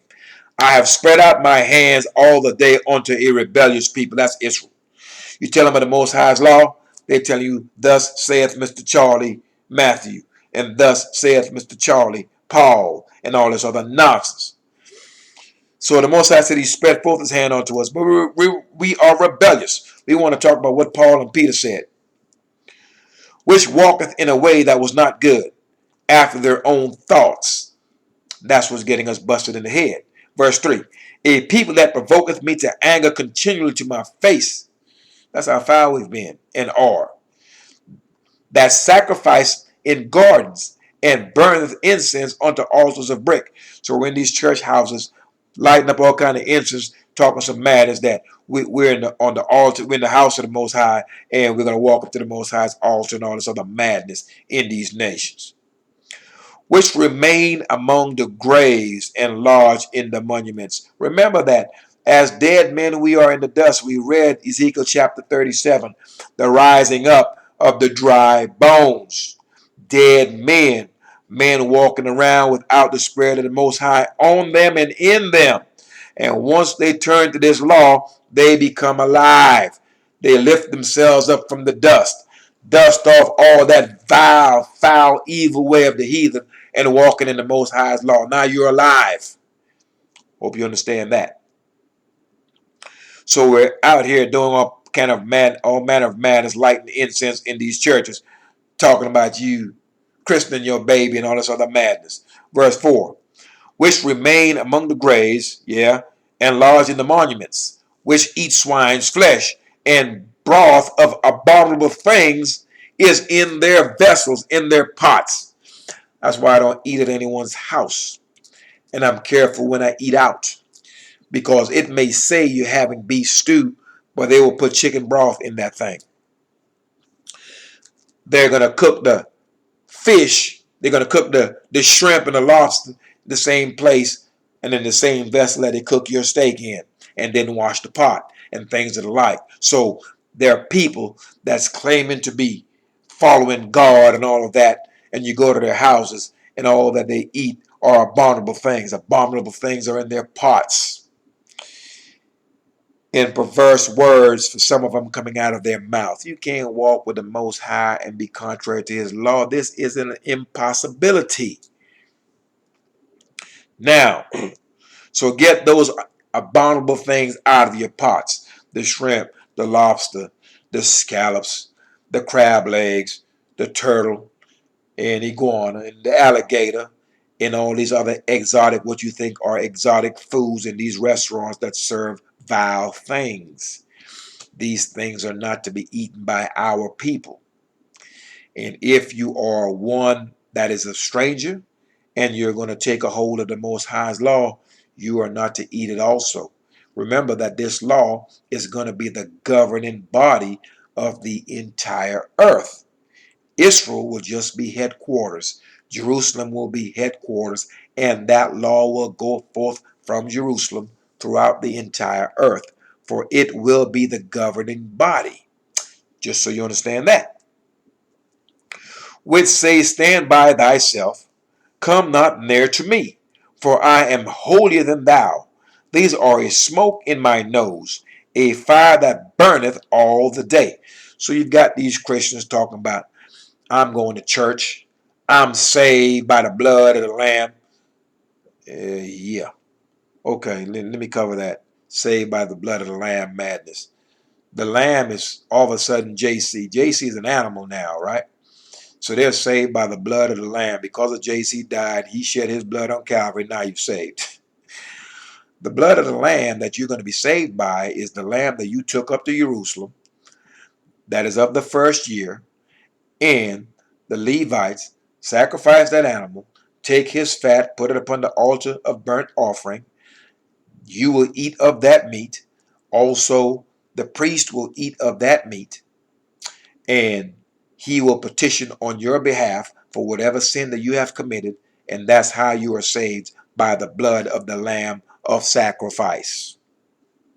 Somehow they took all that, and now JC is a lamb. I guess uh, he can probably grow some wool too, probably. So you see the madness here that these people have actually presented to us, and we actually fell for it because our knowledge, wisdom, and understanding was removed. So when we're talking about these Christians talking about how holy they are and they're saved by the Lamb, and I've been baptized and I went to church this Sunday and all of that, Most High said you are nothing but a smoke in his nose. Verse 6, behold, it is written before me, I will not keep silence, but I will recompense, even recompense into their bosom. So all your foul ways is going to be returned upon your own head. Verse 7, your iniquities and the iniquities of your fathers together, saith Yah. Let me stop right there. Remember, I've told you that the Most High said he would turn his face against that man and against his house. I did a lesson specifically on that, so that the men of Israel understands, when you turn a blind eye to wickedness and act like you, I didn't see that. I didn't see that. I've got my partner coming over here laying down with a man's wife, and I'm allowing this to happen, and I act like I didn't see this thing. I saw this Israelite killing another Israelite in cold blood. I didn't see that either. So you're partakers to wickedness, whether directly or indirectly. When you do these things, the Most High will set his face against you and against your house. That is your children. So we're seeing clearly here that the Most High said, for your iniquities, for your sins, and for the sins of your father together, saith Yah. That's the Most High speaking. Which have burned incense upon the mountains, and blasphemed me upon the hills. Therefore will I measure their former work in their bosom. So, your father and your grandfather, they're not going up on a hill anymore. They're going up in this church house. And they're lighting these incense, talking about they're lighting incense unto JC and unto God and whomever else in these houses of idol worship. The Most High said he's going to recompense that into your bosom for you and your father before you. Most High is going to stick it to you to the third and the fourth generation. And the more you continue to do it, this just becomes prolonged. It goes from the third generation to the fifth and the sixth and the seventh and the eighth, because you're continuing to do this madness. Verse 8. Thus saith Yah, as the new wine is found in the cluster, and one saith, destroy it not, for a blessing is in it, so will I do for my servants' sake. The servants of the Most High are the children of Israel. The children of Israel that will serve him are the ones that will walk in his law, that I may not destroy them all. So the Most High is not going to destroy us all, but he's going to destroy a vast majority of us, because the vast majority of us will not walk in his law. How do you figure that we are sitting in these in these nations, speaking these languages with these people's names on us? How you figure that happened? That's because the vast majority of the people chose their own way, and that's why we're here. And so the job of the righteous man, in whose heart is the Most High's law, his job and his purpose is now to cause those of us in the diaspora to turn back from wickedness unto the Most High's righteousness. That is our purpose now, is to cause the children of Israel to consider their ways and their doings and make them good. Good meaning righteous and law abiding. Just so you understand that. So you see here, he's saying, I'm not going to destroy them all. So some of us going to hit that dirt. He's going to kill us. Verse 9. And I will bring forth a seed out of Jacob and out of Judah, an inheritor of my mountains. And mine elect, his elect are those who will walk in his law, shall inherit it, and my servants shall dwell there. The elect of the Most High is the house of Israel. The servants of the Most High is the house of Israel. And the stranger that will take a hold of his law. Verse 10. And Sharon shall be a fold of flocks, and the valley of Achor a place for the herds to lie down in, for my people that have sought me. So the Most High says some of them are going to seek him. They're going to find him. Some of them are going to find him that didn't seek him. So for those that actually sought this word, you've got all kind of blessings coming your way, because you didn't find it on accident. You found it because you sought. Now think of anything that you know, anything that you have knowledge of. You actually took the time and sought it out. So when you seek the Most High out, you certainly will find him. Verse 11. But ye are they that forsake Yah, that forgot my holy mountain, that prepare a table for that truth, and that furnish the drink offerings unto that number. These are the idolaters. They that commit idolatry, that's going up into these churches, lighting incense, talking about JC died for their sins and the blood of the Lamb and all this other matters, that has caused the people to forget the Most High's name, that has caused the people to blaspheme the Most High's name in these nations. He's going to kill these people. Verse 12. Therefore will I number you to the sword. He's going to kill you. And ye shall all bow down to the slaughter. That's why when these Israelites are killed and these bullets ring out on them, and they're getting killed left and right, the first thing that you'll hear is, I don't understand why this is happening in 2020. That's the confusion of faith. Next, you're going to hear, he loved everybody. He was a good church going man. He went to church this Sunday, and he always did this and did that. And yet the Most High brought violence unto him. And you have not considered why that took place. Why that man was slaughtered. You didn't consider that the Most High sent the sword after him, and that JC didn't protect this man. So the Most High is bringing all of this and repaying you to your face every day. Some of you, you do not understand it, and then when it's presented to you, you refuse to believe it. I don't believe it. Why? Because what you believe and what you're seeing is clashing. And so therefore, the best thing to do is just to, well, your course of action is always, I'm going to hide my face. I don't believe it. I don't want to hear it. You don't want to deal with this. People have a problem when it comes to dealing with reality and the reality of our own circumstances. We would rather be living in a fairy tale.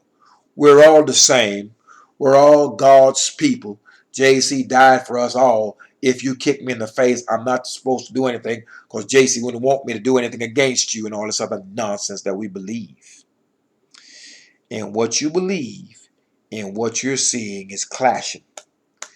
And that is the state of your confusion. All right. So the Most High is saying that his elect shall dwell there, and he's saying that he's actually going to bring the sword upon those that are dealing in idolatry. Let's reread verse 12. Therefore will I number you to the sword, and ye shall all bow down to the slaughter. You're going to kill him. Because when I called, ye did not answer. When I spake, ye did not hear, but did evil before mine eyes, and choose that wherein I delight not. You chose idolatry. You chose JC. And that is why he's bringing evil upon you. When he called, when he told you about these laws, statutes, judgments, and precepts, and you heard about it, you said, ain't no law. JC died for me. When you heard about Passover, you saying, I don't know nothing about no Passover. All I know about is Easter. That's what you talk about. When you hear, hey brother, you're not to eat pork, and you're not to eat any fish out of the rivers, the streams, and the ocean that does not have both fins and scales on them. You're like, man, I ain't trying to hear that. I got to have that shrimp, though. Got to have that lobster. Love that crab legs. What you mean you don't eat crab legs? What, man, I love crab legs. Whatever. I ain't trying to hear what you're talking about. That's what you want to do. That's the Most High calling you, telling you, giving you instruction in the way that you should go. And when he calls, you ain't answer, man. What? I ain't keeping no Sabbath day, man. I got to go get that money. It's double time on Saturday. I got to go get that. That is the mindset of the men of Israel. And the women too. And they keep wondering, why am I being busted in the head? Why is there fire around about me? I'm being burnt. I can't prosper where I go. I'm troubled in my spirit. I'm troubled in my home. I'm troubled in the street. I'm troubled at the job. And you wonder why all these things are befalling you? Well, you shouldn't anymore because we're reading them. Now, what you're seeing and hearing and what you believe, if it's clashing, then what you need to do is get on your knees, lift your hands in prayer, face Jerusalem, and you need to talk to the Most High personally, that he may take that stumbling block out of your heart, remove that stumbling block out of your spirit, that you may be able to receive this information and not only receive it, but be able to follow it wholeheartedly. All right, verse 13. Therefore, thus saith Yah, behold, my servants shall eat, but ye shall be hungry. So the ones that's going to serve him, Israelite or non-Israelite, he's going to provide a way for them to eat. But those that will not serve him, Israelite or non-Israelite, they're going to want for bread. Behold, my servants shall drink, but ye shall be thirsty. Water is going to be provided for those who are walking in the law, and the ones that are not walking in the law are going to be thirsty. And you're going to want to ask a man that's in that law for some water, but it's going to be like, nope, can't give it to you. Because when the Most High laid out this information for you, you had the chance to take a hold of this thing just like I did. So while you over there thirsty and shrinking and dying of thirst, I'm going to take the sip.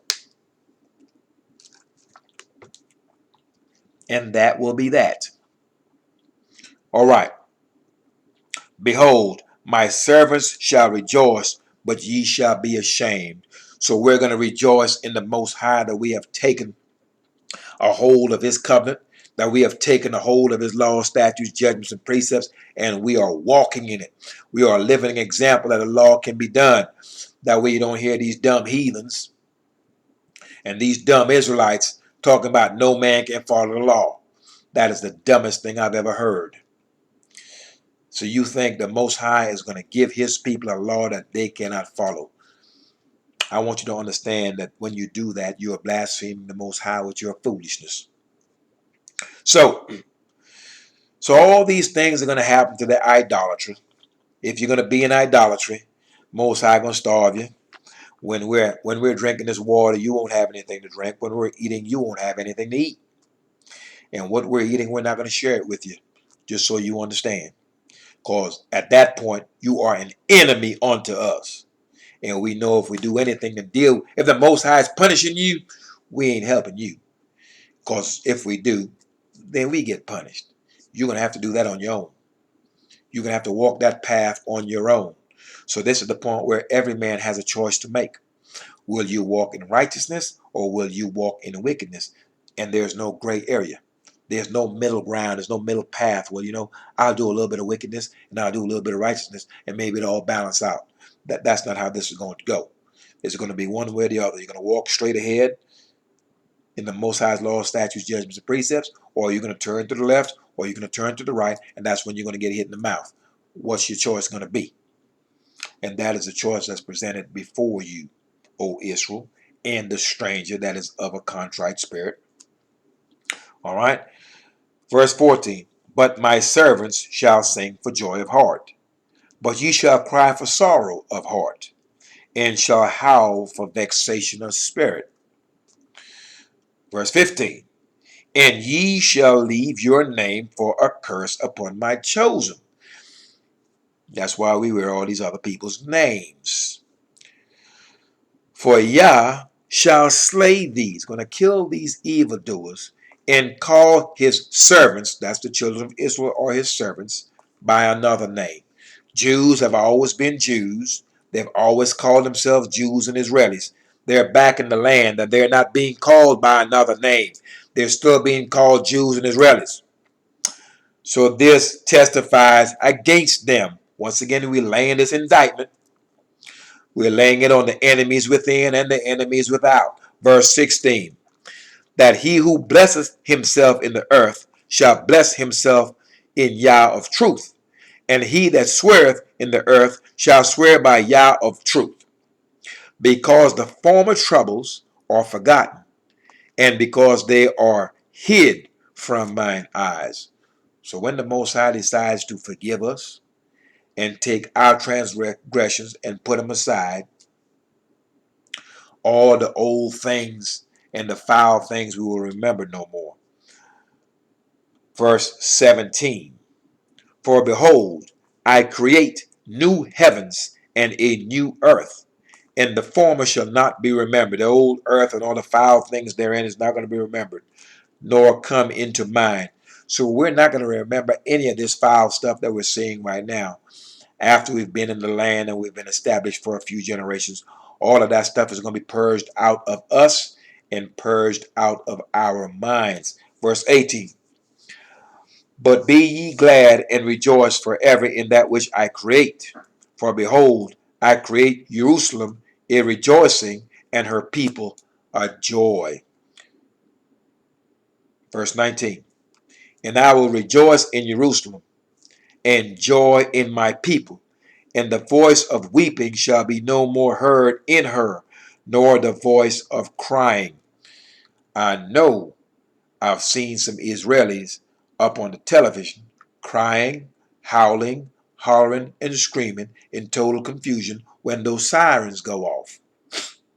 Now, none of that is going to happen when the house of Israel is returned back onto the land. Verse 20, there shall be no more thence an infant of days. Ain't no one dying young, nor an old man that has not fulfilled or that has not filled his days. So you're going to live to the length of your days. We're going to be living like oak trees and till trees. That's like 400, 500 years old. That's returning back onto the way things were at the first, when we lived long lives. For the child shall die 100 years old. So a baby is going to be that 100-year-old person that's going to die. That's a baby right there. So you understand. But the sinner being 100 years old shall be accursed. So if you lived for 100 years and you were walking contrary to law, you're going to be accursed. All the blessings and stuff is not going to come onto you. You're going to be cut off short 100 years. You're going to die an infant. So you understand that. And they shall build houses and inhabit them. And they shall plant vineyards and eat the fruit of them.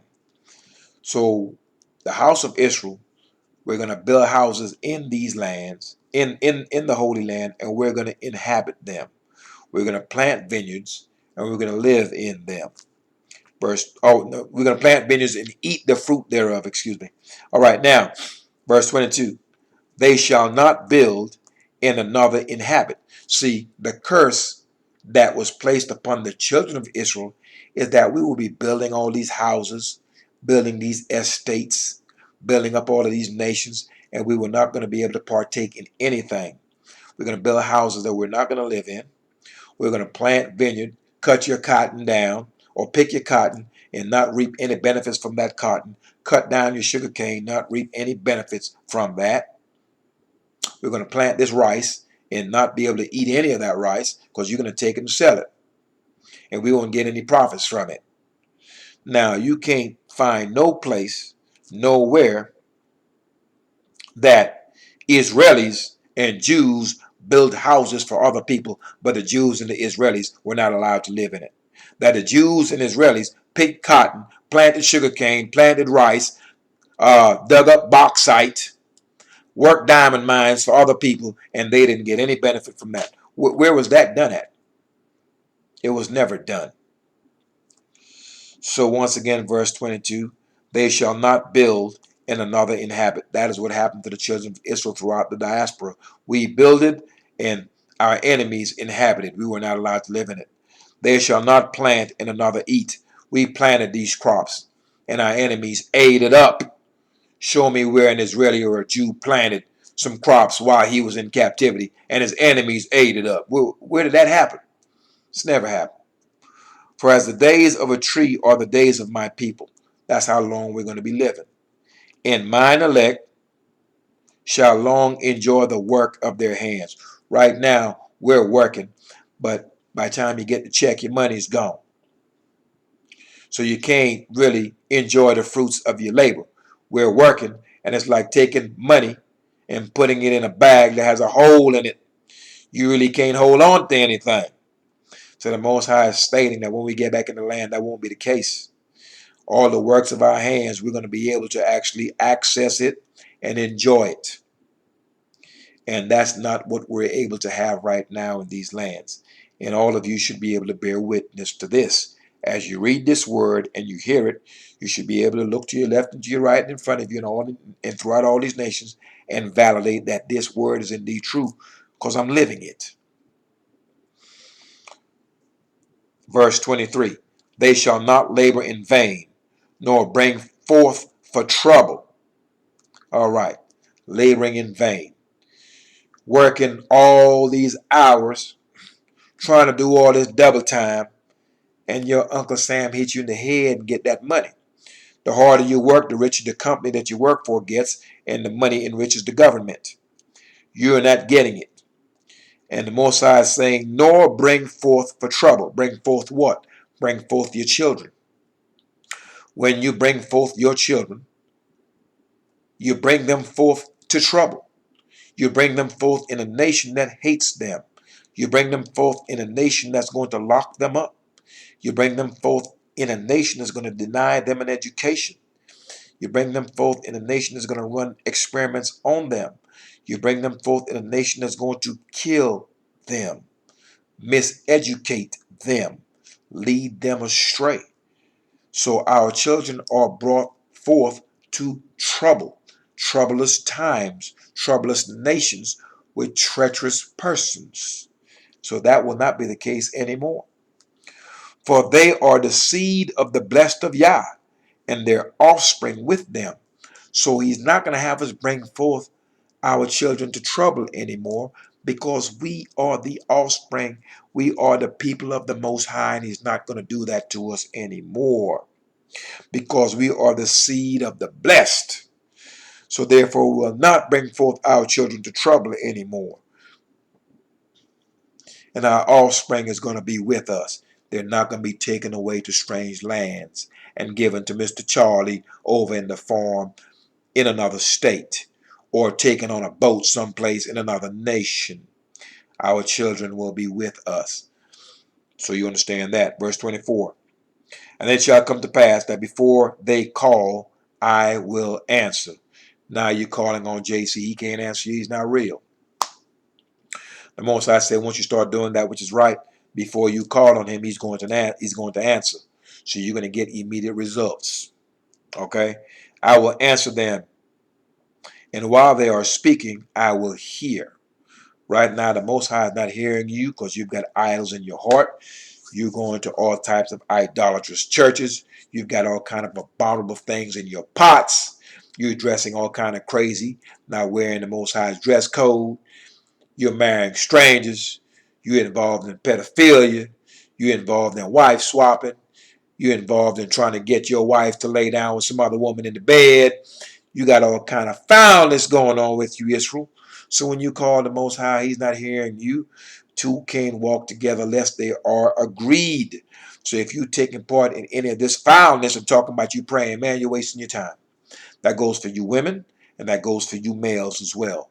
So if you in any of that stuff I just mentioned, you're in homosexuality, you're in lesbianism, you're in trying to get your woman to lay down with another woman for your pleasure, you're doing all this other foul debauchery, you laying down with another man's wife, you stealing from somebody, you being in cahoots to murder somebody, you having abominable things in your pots, you marrying strangers, you telling your people to vote for strangers, you telling your people to go serve some idols. All these things are not to be done.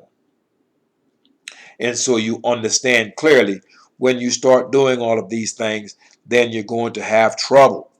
All right? You're going to have trouble. It's really that simple. Verse 24, and it shall come to pass that when they call, once again, the Most High said that he will answer, and he is not answering anyone. He said clearly he will not be inquired of by anyone that comes before him believing in JC, has JC in their heart, or any of that nonsense. Until you drop that idol, the Most High said he will not be inquired of by you. So if you read this book and you don't understand, you need to look at that video that's on this channel. The title of that video is Brother, I Don't Understand. And that's why the Most High ain't answering you, because you're coming before him with the stumbling block before your face. And so therefore, when you call, he's not going to answer. He's not listening to you.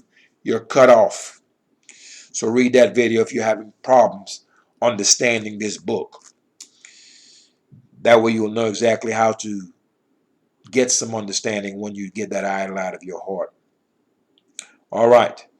Verse 25, the final verse of this scroll. The wolf and the lamb shall feed together, and the lion shall eat straw like the bullock, and dust shall be the serpent's meat. They shall not hurt nor destroy in all my holy mountain, saith Yah. So the lion is not going to be killing people like we see him killing people right now. The wolf is going to be able to lay down with the sheep and not eat them, because they're all going to be eating grass. The lion is going to eat straw. Straw is vegetation, is grass. So the lion is not going to run up on you and slap you upside the head and bite you. If we get back in that land, you'll actually be able to roll up on a lion and pet him, ask him how he doing, and all of that. Maybe have him chase you around for fun or something. But all that wasting and killing and destruction will not be in that land. And the serpent will eat dust for his meat. I guarantee you there's no serpent eating dust in the land of Israel right now. He's probably eating a mouse or eating another snake or something of the sort. And if you run up on a lion right now, you're going to have some problems, just so you know. So that completes Isaiah chapter 65. And what we will read now is Isaiah chapter 66.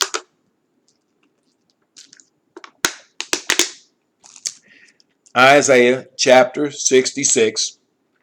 Once again, we're laying out this indictment against our enemies, those within and those without, that we may lay the words of the Most High and his prophets before the people of the earth, that they may consider their ways and their doings and make it good. And they can take this law, this standard, and put it up against the words of any other man and any other people to see exactly how what they're saying lines up with prophecy.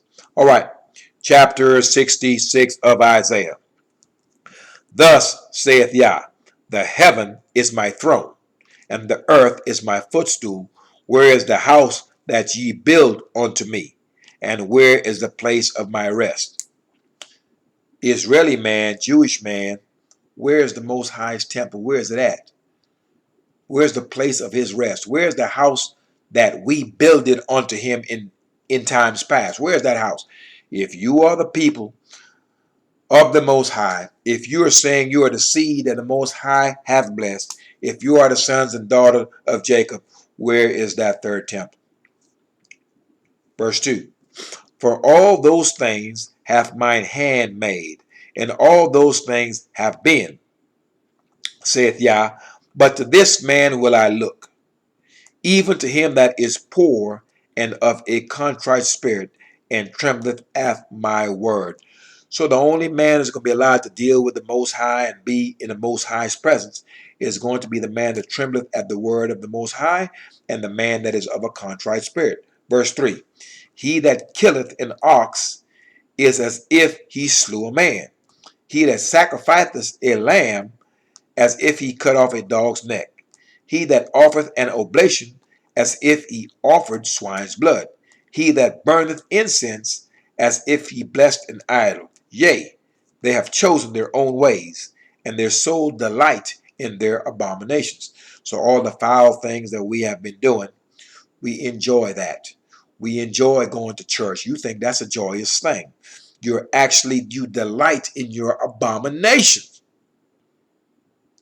Verse 4. I will also choose their delusions.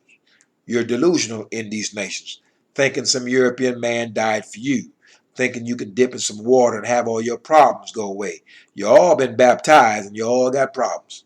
Have you wondered why that is? And you all go there 2-3 times a week to the church, and you've got more problems than anyone else. And you wonder why. Verse 4. I will also choose their delusions. You're delusional, and will bring their fears upon them. Because when I called, none did answer. When I spake, they did not hear. But they did evil before mine eyes, and chose that in which I delight not. Did evil before the eyes of the Most High.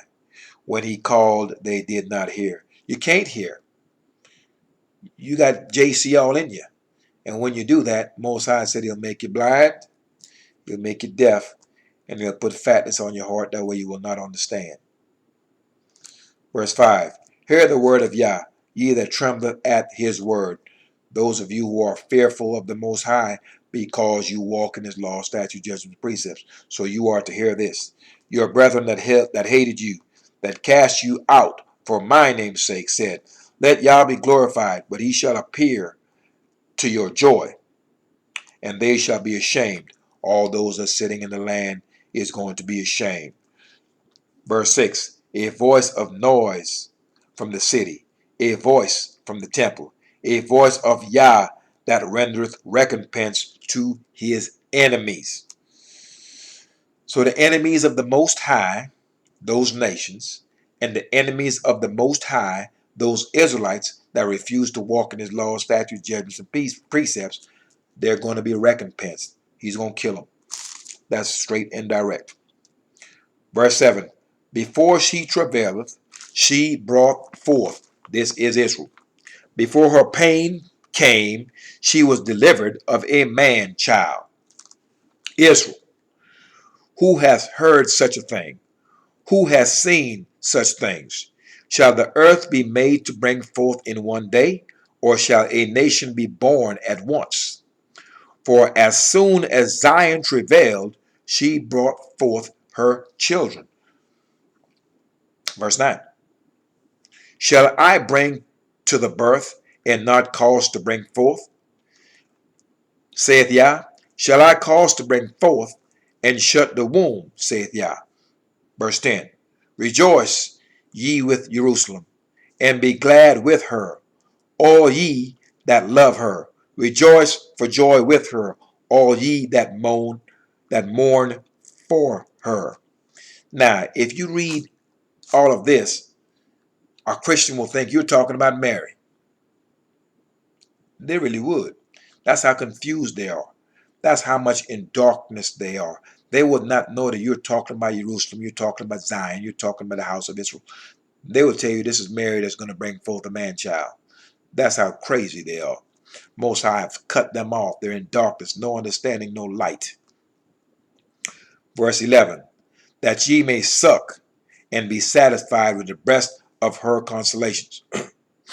With her consolations. And ye may milk out and be delighted with the abundance of her glory. Verse 12. For thus saith Yah, behold, I will extend peace to her like a river. That means he's going to extend his law, because the law brings about peace. So he's going to extend peace to her, her who Zion, her who Israel. And the glory of the Gentiles like a flowing stream, all the glory of them. The glory of the Gentiles will be their wealth and their riches. That's going to be extended onto us. We're going to take it. And they shall suck. Ye shall be borne upon her sides and be dandled upon her knees. We're taking their stuff. It's really that simple. Verse 13. As one whom his mother comforteth, so will I comfort you, and ye shall be comforted in Jerusalem. Most High is going to comfort us once we return home. These Israelis have their head on a swivel every day. That was not the prophecy. Verse 14. And when ye see this, your heart shall rejoice, and your bones shall flourish like an herb. And the hand of Yah shall be known towards his servants, and his indignation towards his enemies. So all these nations are going to know exactly who the Most High's people are, because he's going to bless and protect them. And all those that are his enemies, his indignation will be towards them. So if you think the Most High is about some, let's get together and let's bygone be bygones, and I'm going to forget what you did to my people, and it's all good. No, no, no, no, that's not how it's going to go. Most High is not even hearing any of that. Indignation towards his enemies. So if you walk in contrary to this law, if you have abused and misused the Most High's people, Most High is going to destroy you. So you get ready for that. And there ain't nothing you can do to save it. It's coming. And you're seeing this uprising in the earth. So if you are of these nations that have done all manner of foul towards me and my people, and you're hearing this word, then what you have to do at this point, you have to get on your knees, face Jerusalem, lift your hands in prayer, acknowledge the fault of your forefathers, acknowledge the faults of yourself, and you have got to change your whole way in your thinking towards these people, and you have to change your way in your thinking and serve the Most High. And that is the only way that you're going to save yourself. And any action other than that is going to bring about your death. Cut and dry. Verse 15, for behold, Yah will come with fire, and with his chariots like a whirlwind, to redeem, to render his anger with fury, and his rebuke with flames of fire. Most High is not playing. Verse 16, for by fire and by sword death will Yah plead with all flesh. That's all Israel, and that's all non-Israel. With fire and with sword. Most High is not coming here to talk. There is no conference. There's no discussion of anything. All the laws have been laid out before you. Every man on the earth is going to have a chance to hear this thing and have a chance to make a decision. So when he shows up, there is no man, I didn't know, I wasn't told, no one told me, I wasn't sure, none of that. All of this is going to be laid before you. So when he shows up, you've already made a side, and there will be no switching of sides when that happens.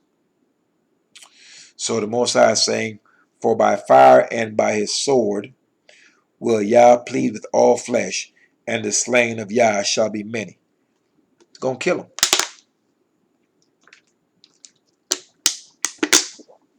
So all this JC coming gonna pick us up, and we're gonna be raptured up in the sky and taken to one of those mansions is a pipe dream. Verse 17.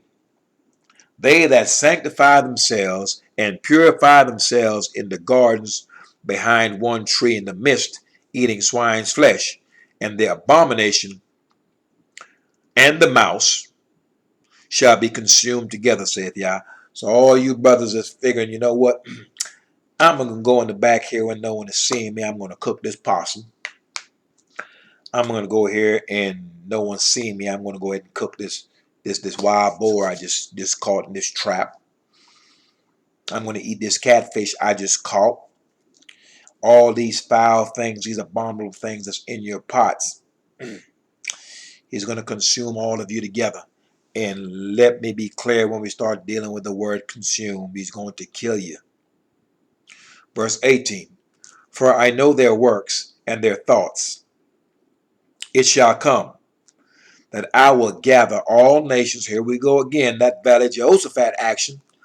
That I will gather all nations and tongues, and they shall come and see my glory. That's him breaking folks off. Verse 10. And I will set a sign among them, and I will send those that escape of them unto the nations. To Tarshish, Pul, and Lud, that draw the bow, to Tubal and Javan, and to the isles afar off, that have not heard my fame, neither have they seen my glory, and they shall declare my glory among the Gentiles. All these nations are gathered. Most High break them off, beat them down, and set a sign before them. So they're going to know good and well who beat them down, and they know good and well why they got beat down.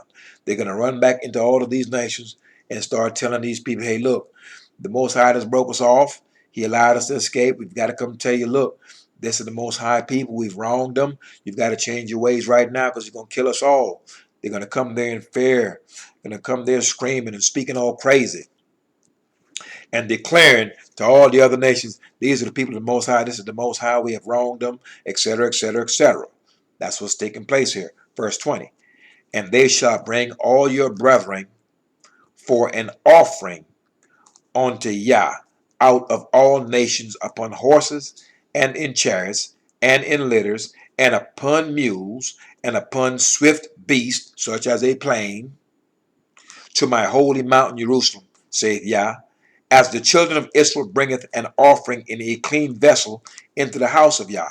So what's going to happen is all of these nations, after they done took this beat down and the Most High done put the sword to them, they're going to come into all these nations and they're going to gather all of our brethren from all the diaspora where they have scattered us, beaten us down, and caused us to serve JC and everything foul.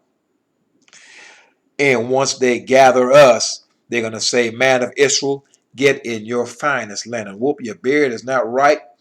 I can't take you back to the Most High like this. I need you to grow your beard out. I need you to put on the right attire. I need you perfectly right because I'm taking you up to the mountain of Yah. I'm returning his people onto him. And that is the gift that I'm bringing, that I can spare my life. So I can't take you back to the holy mountain. Your beard ain't right. Whoa, your dress ain't right.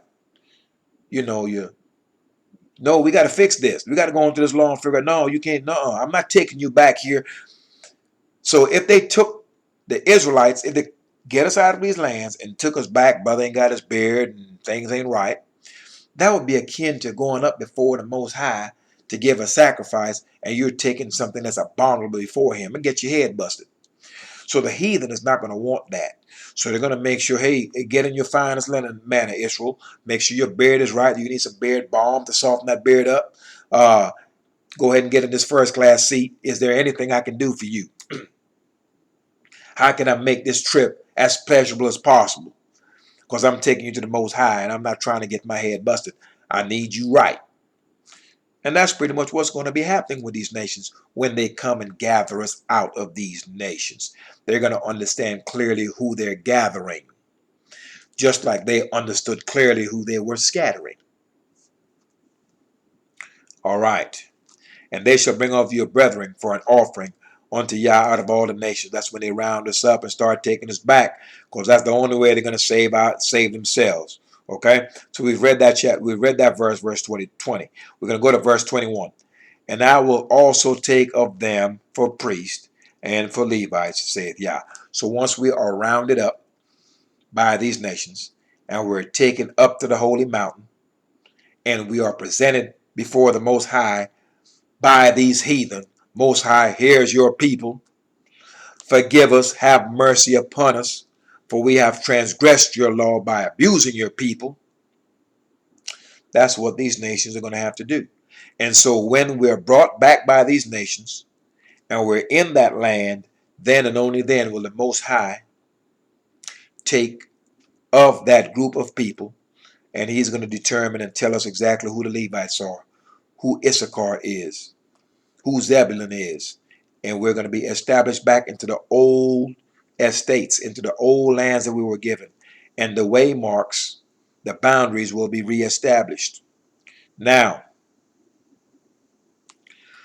what nation gathered these Israelis and took them back into that land?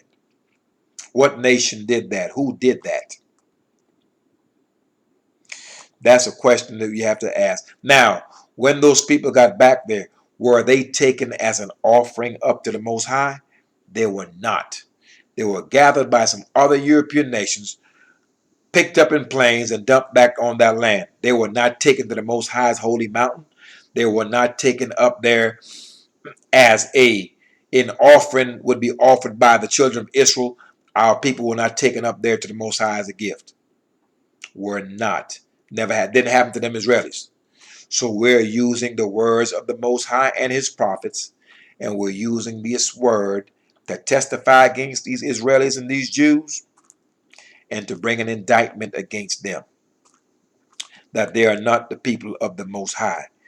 Because if they are, the Most High said once we got back there, he will pick our Levites, and he will pick the priests. Where are they? Because the Levitical priests are supposed to establish that temple. They're supposed to be teaching the words, the law, statute, judgment, and precepts to the people, and ultimately the entire earth. What Jew in Israel is doing that currently? None of them. All right. Verse 20. For as the new heavens and the new earth which I will make shall remain before me, saith Yah, so shall your seed and your name remain. So the house of Israel, our children, will always be before the Most High. So stop talking this nonsense about you living forever. You live forever through your seed. You are not dying and going up to heaven anywhere. The Most High will dwell on earth down here in Jerusalem with his people, and he will dwell there forever. And so will we. we will be here forever via our offspring, and our name will remain. Verse 23, and it shall come to pass that from one new moon to another, and from one Sabbath to another, shall all flesh come to worship before me, saith Yah, all flesh. And they shall go forth and look upon the carcasses of the men that have transgressed against me, because he's going to kill them. For their worm shall not die, neither shall their fire be quenched, and they shall be an abhorring unto all flesh. And that is Isaiah chapter 66. All right.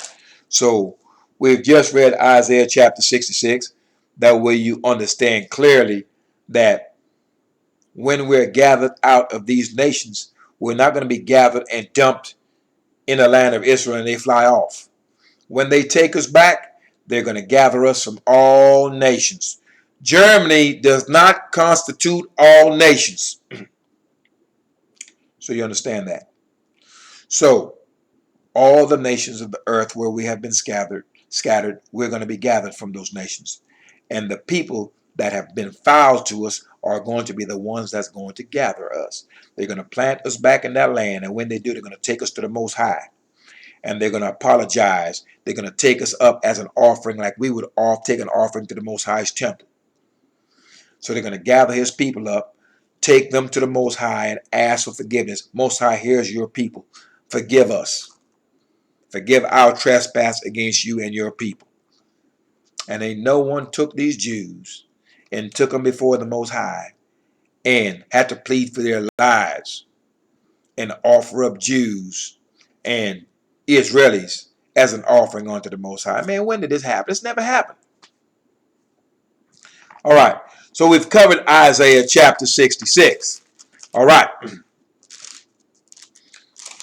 So we've covered Isaiah chapter 66. So you understand clearly what's going on there. All right. Let's go to Haggai. Let's go to Haggai chapter 2.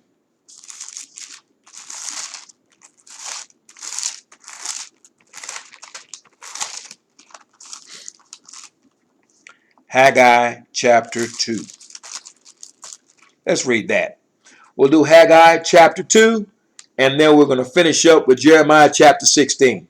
I told you we'd be going through these scrolls, no shortcuts. We're going to lay out this indictment and bring the formal charge before these people.